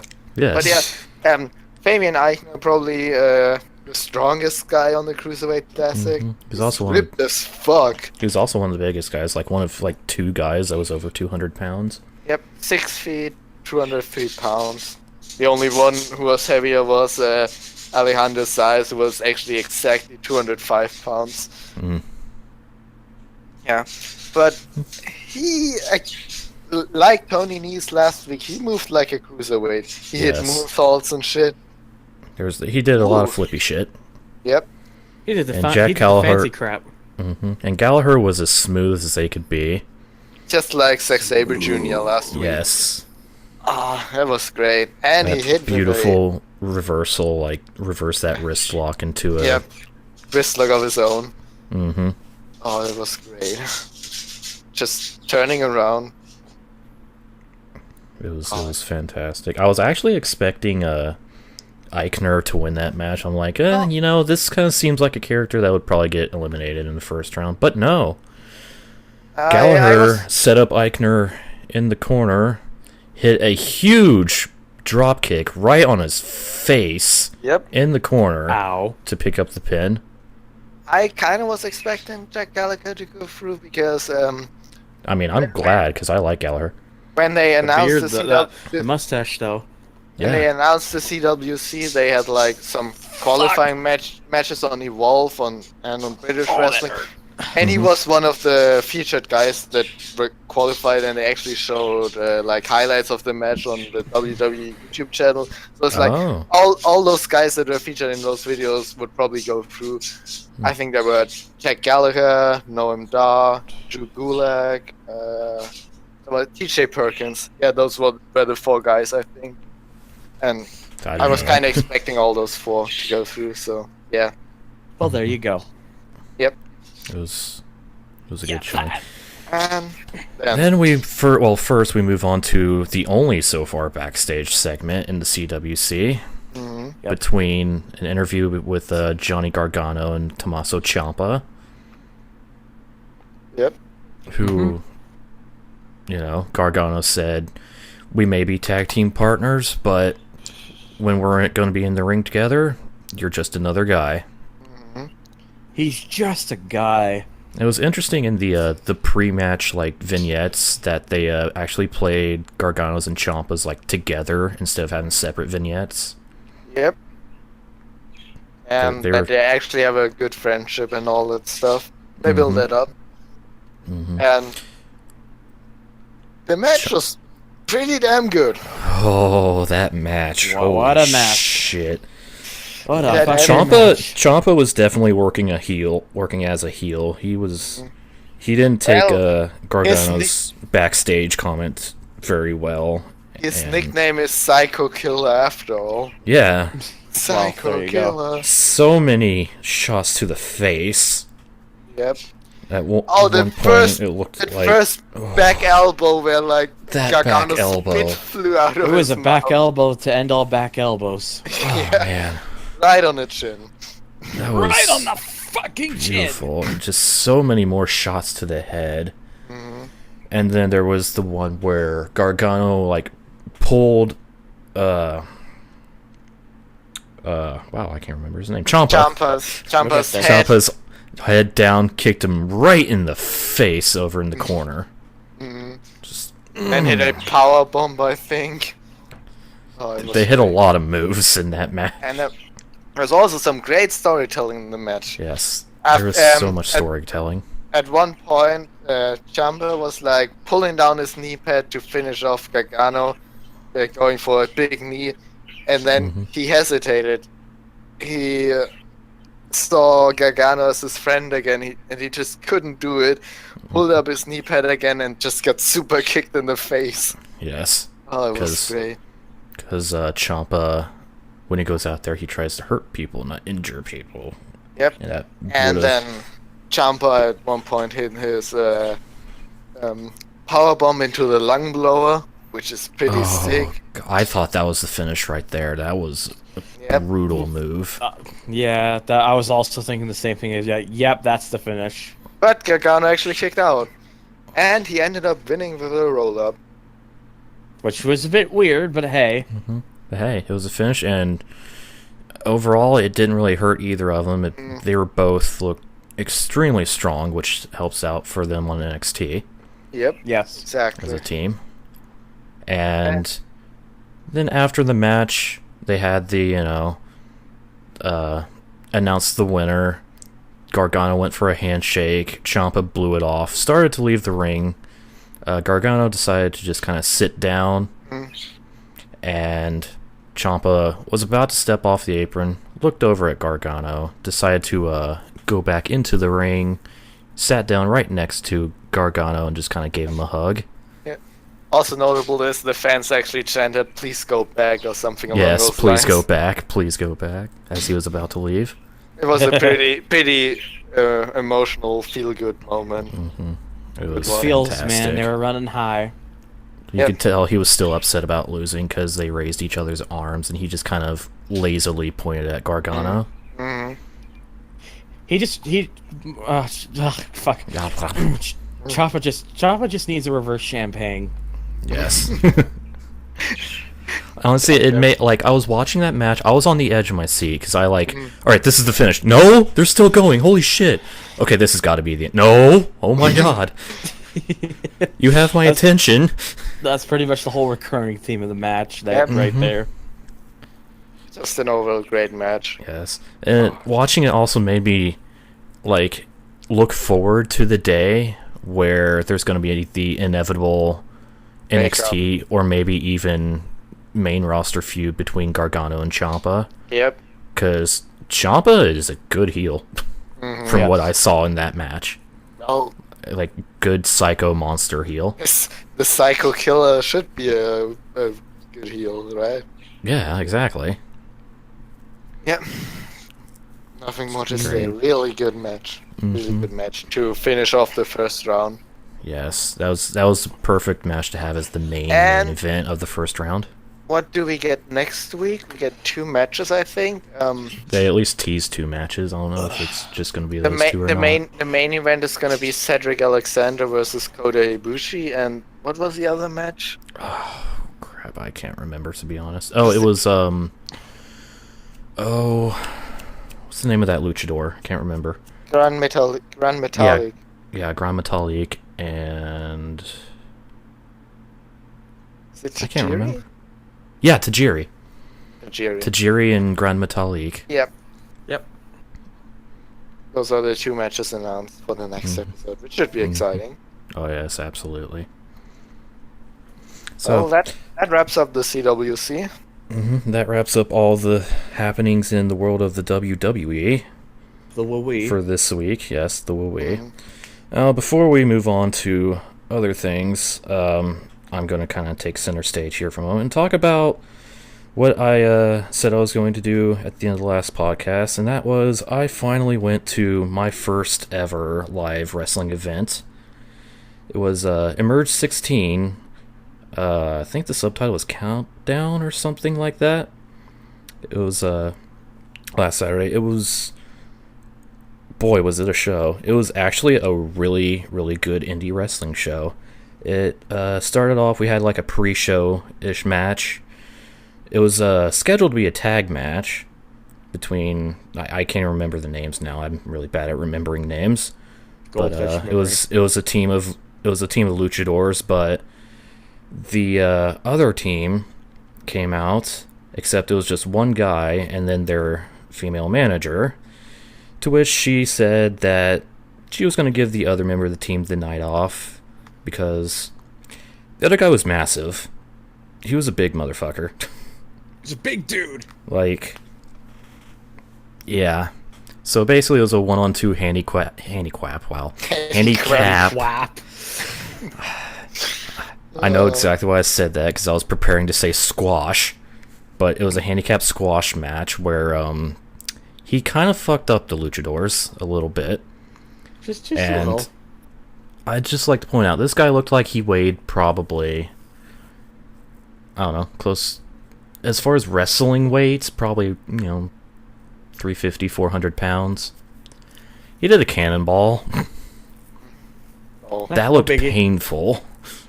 Be painful for anyone. Yeah, stood tall. They had somebody's music play, which I'm, completely new to Emerge, so I have no idea who it was.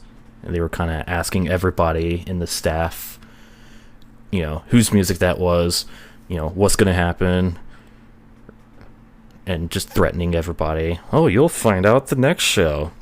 All that jazz. The main show started. I'm just kind of go do a quick summary instead of going match by match, mostly because I don't remember all the matches. But it was a really good show. They had a lot of really good matches. I don't really know what else to say. I had a really fun time there. It was, I don't know. I'm definitely going back, that's for sure. And yeah, it was also main evented by a wonderful women's title match, which, you put the women in the main event, you get respect points from me. Because I'm a big fan of women's wrestling. I think we're all big fans of women's wrestling. I'm a big fan of any gender's wrestling, including if it was literally just a couple dogs wrestling. I don't know. Whoa, that's illegal. Anyways. Okay. Sure, why not? Anyways, yeah, it was a good main event. And it was just overall a great show and a fun time. I have some, if you want to see some really shitty quality, but some clips I have a vlog on my main channel with some clips from that show. Ryno GT4 if you want to check that out. But wow, this shameless self-advertising. Wow, shameless plug. Holy shit. Anyways, but yeah, it was great, and I don't know. Emerge has a fan in me. I've already bought front row tickets to their next big show. So, well, there you go. You know. So that was great. You must know more, basically. I want to see more. It's great. They're actually having, at the time we're recording this, tomorrow, they're going to have a live show, a free show, actually, in the middle of the street. It's free admission, bring your own chairs, basically. Just take a chair with you. You already have your chair, right? Why didn't you take it with you? Haha. What did you hit me with? Bagel Slam's just around the corner. Oh. Anyways. Well then, that was interesting. But yeah, that was great. Moving on.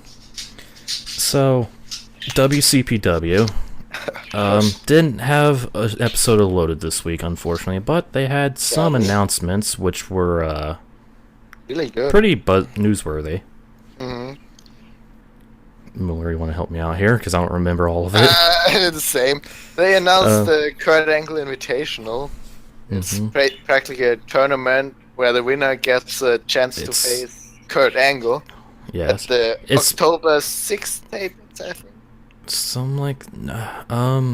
I think so, yeah. They announced some of the participants. I can't remember all of them. I know Ethan Carter III was one of them, which was kind of the announcement of EC3 being in Wakapua, period. I think Moose is in there as well. Yep, Moose. Drew Galloway, of course. And then Joe Hendry. Joe Hendry, yeah. Announced himself into it.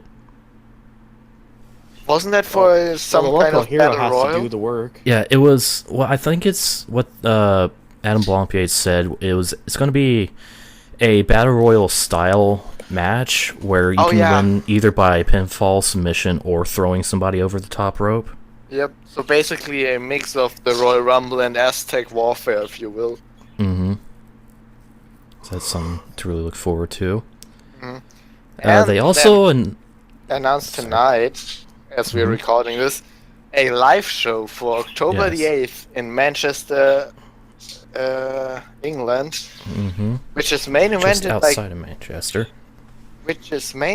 by Cody Rhodes versus Kurt Angle. Which was apparently a match that Angle requested himself. That's really tempting, you know? Yeah. That should be a pretty damn good match then. That's going to be an incredible match. I'll be glad when Cody Rhodes can actually do stuff. Work indie shows, because I think he's still bound by his contract, isn't he? I think so. Or like a no-compete thing with WWE. Something like that. But boy, once October comes, all the floodgates are open. And it's going to be great seeing Cody Rhodes literally everywhere. Yep. So it's going to be so great. I think those were the two major announcements. I think so. And hey, Loaded returns next week, and it's... Yep. From what they're teasing, it's going to be... This next series is going to be even better than the first. Because they have a lot more talent, and, you know, they know what they're doing. Will Ospreay, Doug Williams, Damian Sandow, who's now called Aaron Stevens, of course. Grado was on season 2, I think. Good old Grado. A lot of guys. Of course, you still have the good ones from the first season: Joe Henry, El Ligero, Martin Kirby, Joseph Connors, Big Damo, Joseph Connors, Rampage, all the good guys. It's gonna be great. It's gonna be fantastic. You guarantee next week we'll be talking about it. Yep. So stay tuned. Yes. So, with that out of the way, it's time to move on to TNA. Delete! And time for me to speak a lot, because I'm the only one of the three here that actually watches TNA. I see some things of it, but I'm not an avid watcher. Okay, I'll watch full episodes. The only one who watches full episodes. He wants to see the full deletion. Yes. It's pretty great. I'll get to that in a moment. Take it away, then. So we started TNA with a recap of what happened last week, mostly with the Bound for Glory tournament, and you know, teasing the main event between EC3 and Mike Bennett in the final match of that tournament, and they also showed off a backstage segment from last week. Of Drew Galloway after losing to Mike Bennett, thanks to getting whacked to hell by a kendo stick accidentally by a EC3. He basically said he's going to murder EC3. Like, his words were, "I'm not telling you what I'm going to do on camera because it can be used as evidence." So Galloway's pretty fucking angry, and this is probably going to set up a heel turn for Galloway, which I'm perfectly fine with. The show started with... The actual show itself started with an in-ring promo between EC3 and Mike Bennett, kind of just, you know, setting up the main event. They did the usual back and forth stuff. It started off a little sloppy just with the edits that TNA did to kind of keep the promo going. But it's one of those "I'm going to kick your ass. No, I'm going to kick your ass" things. It was pretty good. I'm going to kick your ass. Yeah. It was good. But then Bennett's big guy comes out, Moose, and they proceed to brawl, and Moose does a really nasty-looking double-handed choke slam where he propped up EC3 on the top rope, and then just did the double-handed choke slam right on his back. Ooh, it looked vicious. Said vicious? No, he didn't shatter his leg. Oh, well, that is true. But yeah, he didn't say he has half the brain that we do. Yes. But yeah, Moose and Bennett and Maria, for all intents and purposes, stood tall at the beginning.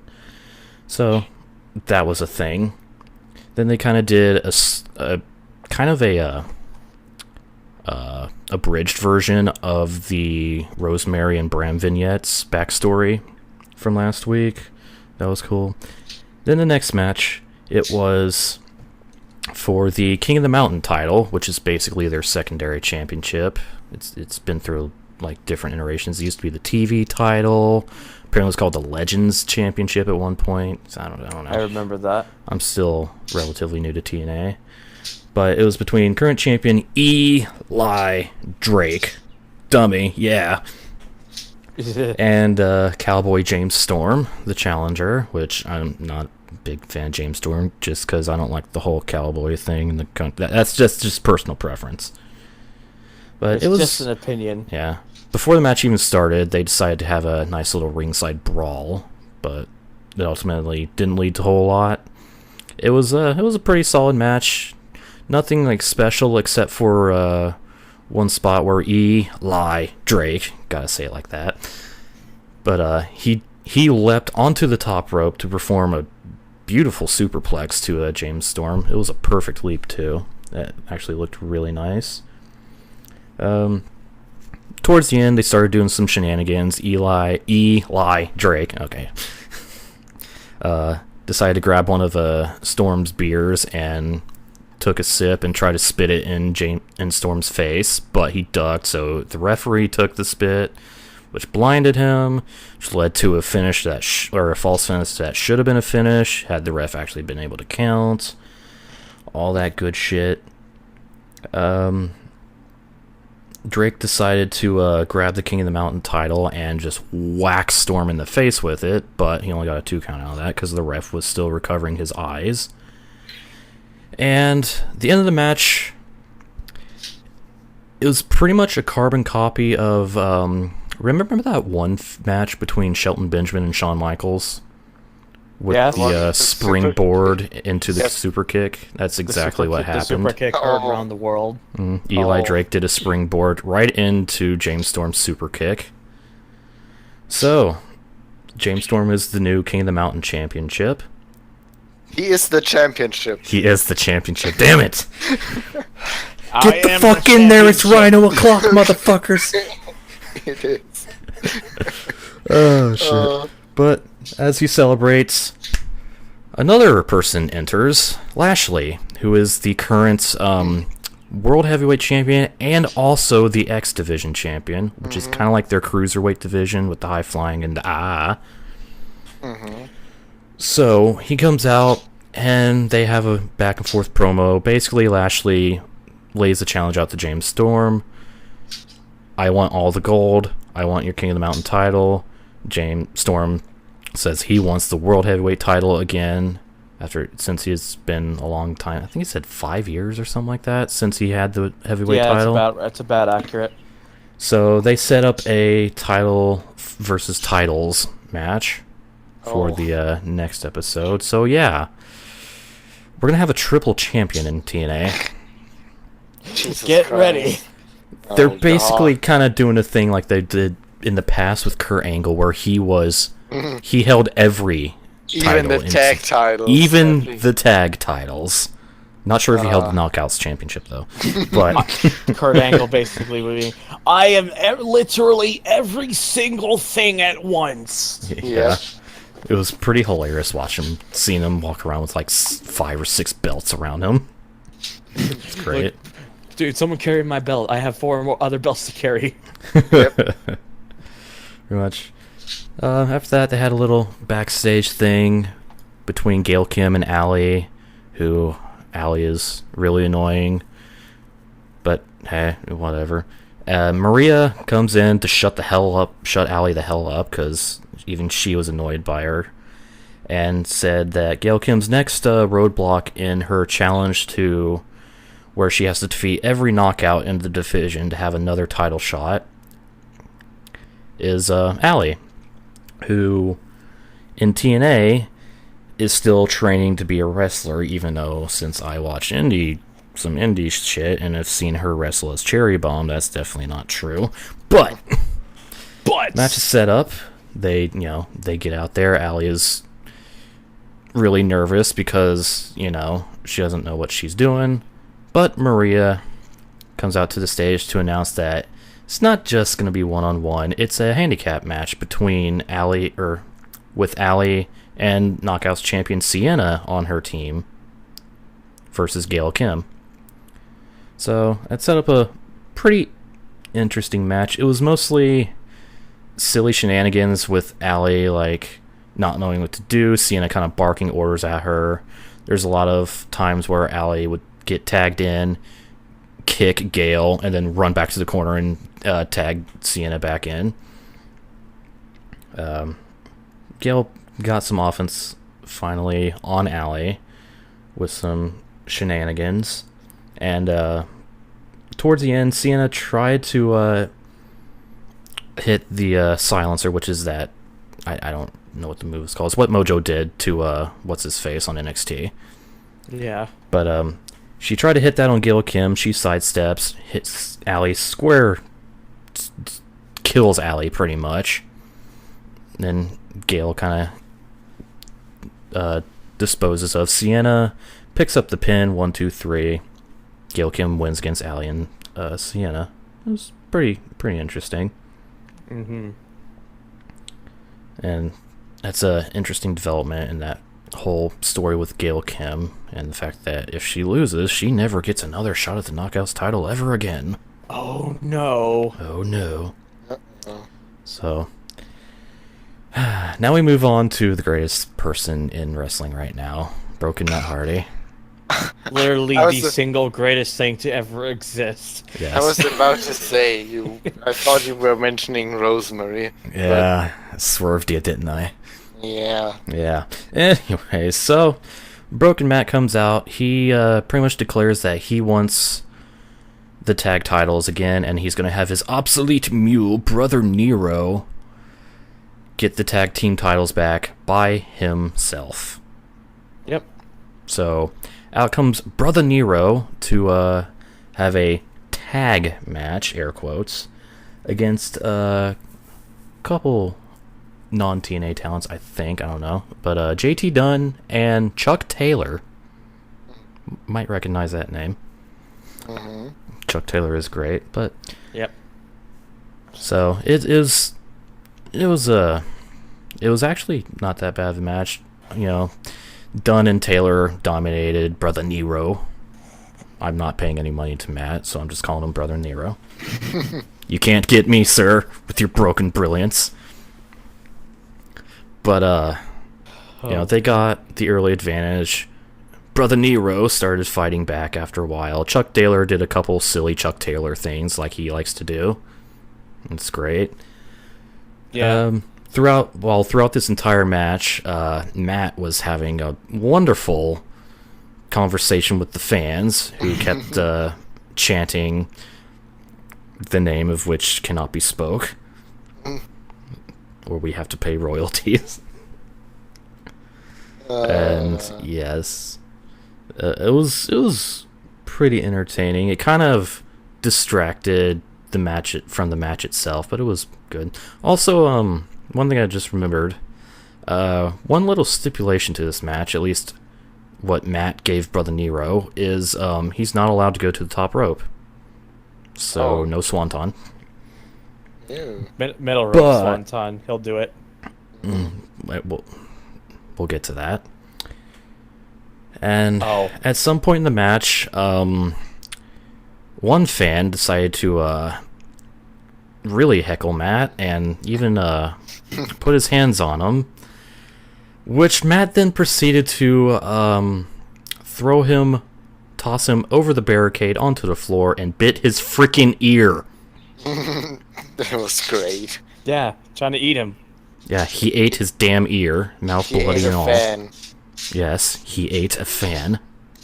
Technically a plant, but you know. Shh. The most obvious plant Kayfabe's is real. Mitch the plant. The fuck's a kayfabe? It's still real to me, damn it. Yeah. But yeah. Match continued. Jeff got the advantage. Oh, I'm sorry, Brother Nero. Damn it. You fucked up. Now we have to pay. No. Yes, now Broken Matt will find you and sue you. And if you don't pay him, then he will delete you. He's going to delete our podcast before we even get really going. Shit. Anyways, Brother Nero decided to go to the top rope against Broken Matt's wishes to set up a swanton.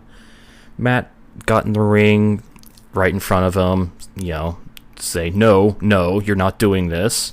Well, Brother Nero didn't care. He jumped over Matt and did a swanton on whichever the legal man was. I don't remember if it was Dunn or Taylor. Doesn't matter. Something. But he did the swanton. Matt was furious, so he decided to do a twist of fate on Brother Nero. And then he kind of slid him over to the corner, since this was officially a tag match. Tagged himself in, picked up the pin. 1, 2, 3. There you go.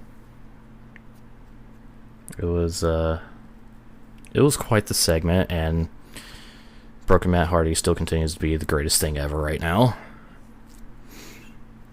It's great. So yeah, moving on from that was this is apparently a feud. It's not. I don't know. It doesn't seem all that like many people are really into this feud. It's between Mahabali Shira, who's a pretty good guy, and our boy Grado. Oh. In a team together. They were going against the Tribunal, which is what the hell is his name? Something Snow. Al Snow. And I forget their TNA names, but you may remember them in NXT as Sylvester Lefort and what's the other guy's name? Fuck. Don't know. Yes. Lefort and fuck. But yeah, it was pretty it was a 3-on-2 handicap match between the Tribunal and Shira and Grado. Start of the match, Grado pretty much got his shit pushed in. They were dominating him until eventually he finally got the tag to Shira, who pretty much went on a rampage and cleaned freaking house. He destroyed the Tribunal by himself. No-sold a couple moves, because that's just kind of what they were doing with him at the time, that night. Ended up getting the win over the Tribunal after Al Snow attempted to steal the win with some brass knuckles, but Shira blocked it, hit his finisher, and got the pin on Al Snow. And there you go. That was good. Moving on to the main event. Of wrestling, a minute. Yes, of wrestling in general. Like, this is the main event. No more wrestling after this. But Bound for Glory playoff final, EC3 versus The Miracle, Mike Bennett. EC3 was selling kind of a rib injury after what happened at the beginning of the show between him and Moose. It was another really good back and forth match. EC3 was struggling with the ribs. The Pope was really, aka Elijah Burke, was really selling the ribs as well. Constantly talking about how it's really hard to breathe with your ribs injured like that and all that crap. I think they sold it really well, in my opinion. A couple highlights I have in my notes is Mike Bennett hitting a top rope cutter on EC3, which was really nice. And then towards the end is where everything broke down, got crazy. Maria Kanellis decided to just grab a kendo stick and put it in the ring. She didn't even care about where the ref was looking. She just put it in the ring. Why not? So the ref, saw that. He got furious. He actually got outside of the ring and started arguing with Maria. And did all that jazz. Ended up getting ejecting Maria from ringside, so a couple other refs came down and tried to get her out of there as she scratched and clawed, refusing to leave. No leave. Yeah, Bennett attempted using the kendo stick on EC3, failed, got hit with the thing. Suddenly, here's Moose to help even the odds, aka give Bennett the advantage. He was about to go to the ring when suddenly, out of frickin' nowhere, Eddie Edwards. Hi. He just kind of showed up, got in the ring, and frickin' just flew right into Moose. And they took it, and they decided to brawl in the crowd, which eliminated Moose from the situation. to which the ref was outside the ring again. Referee, Brian Hebner, I put this in my notes, he was getting his cardio in that match, man. He was going all over the place, inside, outside the ring. But just had to keep going and going and going. And going and going. But eventually, while he was distracted by the Moose, Eddie Edwards thing, Bennett actually did get a kendo stick shot on EC3 in his injured ribs. Hit him with a Miracle in Progress, which is, I think, a Michinoku driver or some sort. Something similar. But the ref was too busy, so he was late to doing the count, so he only got a 2 count out of that. Then they had a struggle for about 30 seconds of each man trying to hit the finisher on each other. EC3 eventually got the 1%er, which is basically... Remember Dean Ambrose's old version of the Dirty Deeds? A snapmat driver. Yeah, snapmat driver. That's what it is. Yeah. It was called the 1%er for him, but picked up the win with that. So, EC3 won Bound for Glory playoff, so he's going to have the world title shot at Bound for Glory pay-per-view. And one thing that was actually interesting was the lack of Drew Galloway, because as the match broke down, I guess people were expecting Galloway to show up to do the thing up, here. Yeah, fuck up Ethan, but he did not. So not now. Nope, not later. Now. Yeah, we'll deal with that later. But overall, that was the show, except I'm missing out one more thing. I was wanting to talk about this last. I'm sure to the reluctance of you two. I know exactly where this is going. I'm not gonna lie, guys. Give me some time here, because I need to do. I'm gonna go in depth with this because I feel like I need to. Okay, here we go. All right, get so strapped in. Take the stage. Strap yourselves in. All right, so more vignettes about the Rosemary backstory and to Bram. Then when they last left off, Rosemary was telling Bram about this guy she knew when she was I guess a teenager, that Montgomery the Tree was basically telling her, he was the one or something. And they left on a very huge cliffhanger last week. Well, she took Bram inside the barn where the incident happened, and it honestly was a little bit of a slight letdown, because it was kind of implied that I think his name was Jimmy or Johnny. His name was Johnny. He's dead. Yeah, no. He did something absolutely horrible to her, or he tried to and she did horrible something to him, because it's Rosemary, for crying out loud. But it was just she got rejected on Valentine's Day. And, oh no. Yeah, throughout all this, she was kind of struggling at first to tell Bram this, talking to the ghosts in the barn, as she put it. He was getting very impatient, said, I have better things I could be doing now. I could be drinking a pint, watching some football. Football. Yes. But she finally told him, and that's when he kind of snapped. He's like, seriously? People get rejected on Valentine's Day all the time. Get over it. And that was his big mistake, saying get over it. She got furious. Going a little cuckoo. She went a little cuckoo. She, got very angry, started shrieking in anger, as crazy people tend to do. Iron Shriek. Yes. Iron Shriek, except with less fuck. Fuck! Fucking bullshit. Anyways. She decided to grab a conveniently placed shovel. Oh. Not that shovel. But you're not Triple H or John Cena. There's the joke. There's the joke. Rosemary, your job is not to bury others. Anyways, yeah, she grabbed the shovel, threatened Bram with the shovel, And he was kind of backing away towards the window when out pops Crazy Steve outside of the window. He's I'm a just crazy kind of Steve. there. He was just kind of there. He showed up, choked Bram. Showed a bunch of creepy shots with like Crazy Steve and Abyss. Here's Abyss looking through a broken piece of fence, and he shows up, knocks out Bram.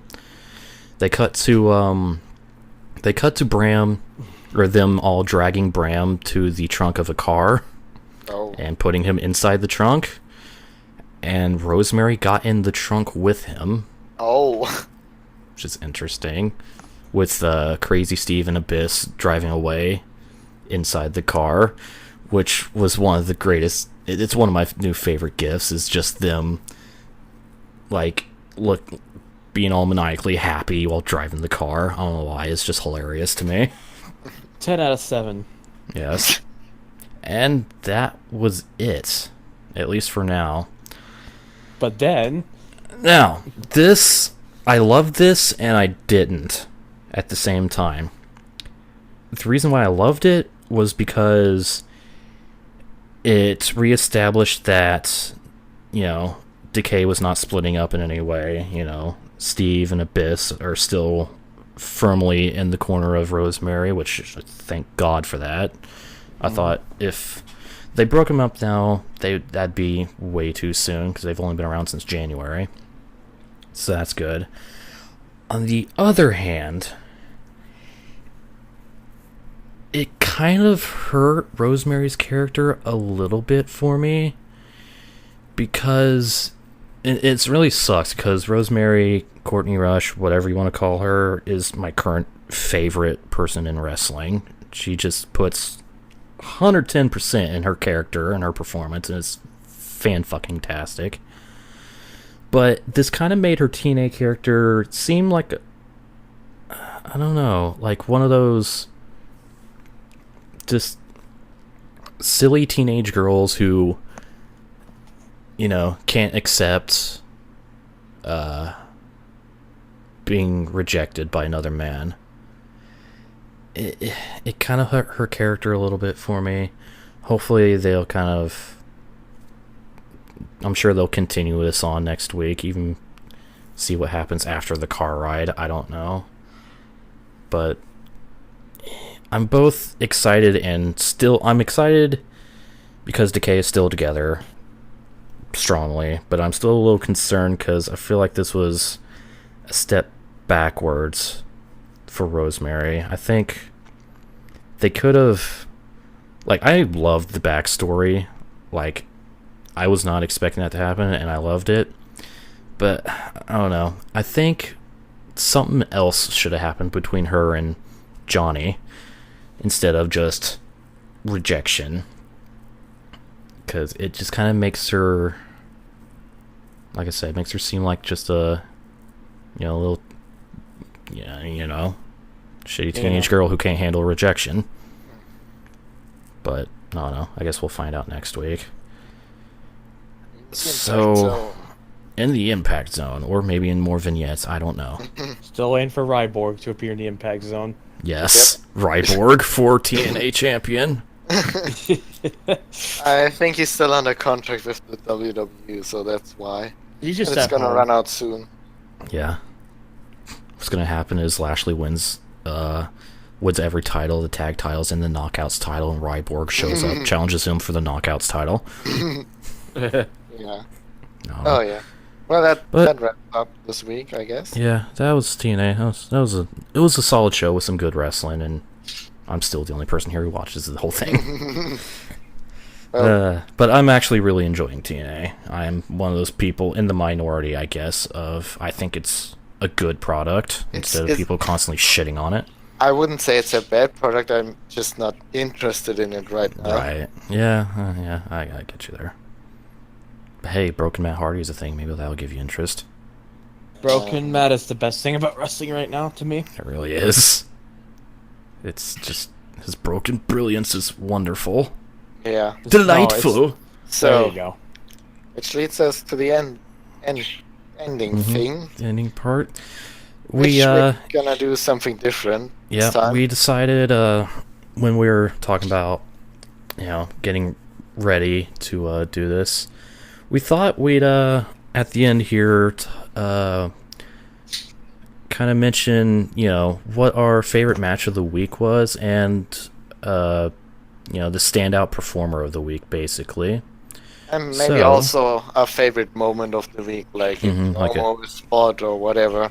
Yes, that too. So, Mueller, would you like to start? With what? Just match of the week. Match of the week. I think it's pretty easy for me to choose. Gotta go with Gargano versus Ciampa from the CWC. Mm-hmm. Thunder. Favorite match of the week.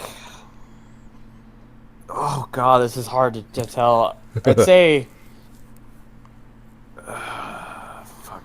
It's probably that match to CWC. I'm trying to remember their names now again. Shit. Gargano and Ciampa. Gargano. That's it. I would say that's the best match of the week. Yeah, I'll have to agree with you. Gargano and Ciampa was just... It was a main event caliber match. It was incredible. Yep. It was really, really good. It was fantastic. All right, now, performer of the week. Mueller, who do you have? I'm gonna go with Johnny Gargano. Yeah, he won the match in the CWC, the great match in the CWC, and he also stood tall with his tag team partner at the end of NXT, so I don't think anyone had a better week than him. Yeah. Thunder? Uh-oh. Should we come back to you? I should just say broken Matt Hardy because he tried to bite someone's ear off. I mean, yeah, Yeah. Honestly, I'm a bit more on the fence about this because it's hard for me to choose. I'm probably gonna honestly say Dolph Ziggler because he just had the biggest impact. Like you didn't expect. I honestly wasn't expecting for him to just suddenly have so much fight, and I didn't think he was gonna win this match, but he did. And honestly, it made him a lot more interesting than he had been for quite some time now. It's good that they're building it up as a big match between him and Ambrose. Yeah. As for me, I can't really choose between the two, so I'm gonna have a tie between Johnny Gargano and Tommaso Ciampa. Just choose them as the tag team, I guess. But no, mostly because they're CWC performers. But yeah, they both put on a freaking clinic at CWC, and like you said, to have them both stand tall at the end of both episodes of CWC and NXT is just really, really, really good. Oh man! And now the moment of the week. Yes. Which entertained you the most, I guess. Well, I can already tell you mine. Yeah. Because I just mentioned it. Yeah, no, just say it right. If you already have yours. Mine? You go first, Thunder. Throwing you under bus. I'm just how I suddenly just said that out. I can't even say it without cracking up. God damn it. Just say it. It's not that hard. I'm broken. Yeah. Broken Thunder. Yeah. It's your new Bagel Club gimmick. Yeah, okay, seriously though. Broken man, just fucking ear devouring. Just the fucking greatest thing I've seen. It's fucking stupid. Man. That's great. Because yes, I may not watch the entirety of TNA, but when it's Broken Man, I do at least try to watch that. Mm-hmm. So Ryno, what's your favorite moment of the week? Yeah, I thought about going with Broken Matt eating somebody's ear, but I'm gonna have to go back to the Gargano Ciampa match and say my favorite moment was what the hell is that move called? The where he we thought that was going to be the finish of the match. The power bomb into the lung blower, I guess. Yeah, the power bomb lung blower. That was my favorite moment because I genuinely thought, that's it right there. There's no way he's kicking out of that. And then at 2.8, there goes the shoulder. I literally went to the edge of my seat right there. I thought, holy balls. shit. I really thought you would go for a Bobby Roode's theme song. For my favorite moment, I'm actually gonna go back to the opening segment of Raw. I have to go with the freaking one night stand line because it was such a freaking great burn. Oh, so good. Sweetheart, you're the daughter of Ric Flair. If it wasn't for a one night stand, you probably wouldn't be standing right here. So good. That was so incredible. That literally made me go, oh, whoa, holy shit. She did just say that. Yeah. Well done. One other thing I want to add to my moment is the way Daniel Bryan and Morrow's reaction to that as well is what made that moment special as well. They're so good on commentary. They're just totally marking out at all this stuff happening. Yeah. Like, they're talking as wrestling fans, not commentators. Yep. Exactly. It's wonderful. Absolutely wonderful. But I think that concludes this week's episode of the Bagel Club. I'd just like to mention a couple things. There's one thing I was going to talk about here, but I'm actually going to save it for a special video that I hope to work on and have out within a few days.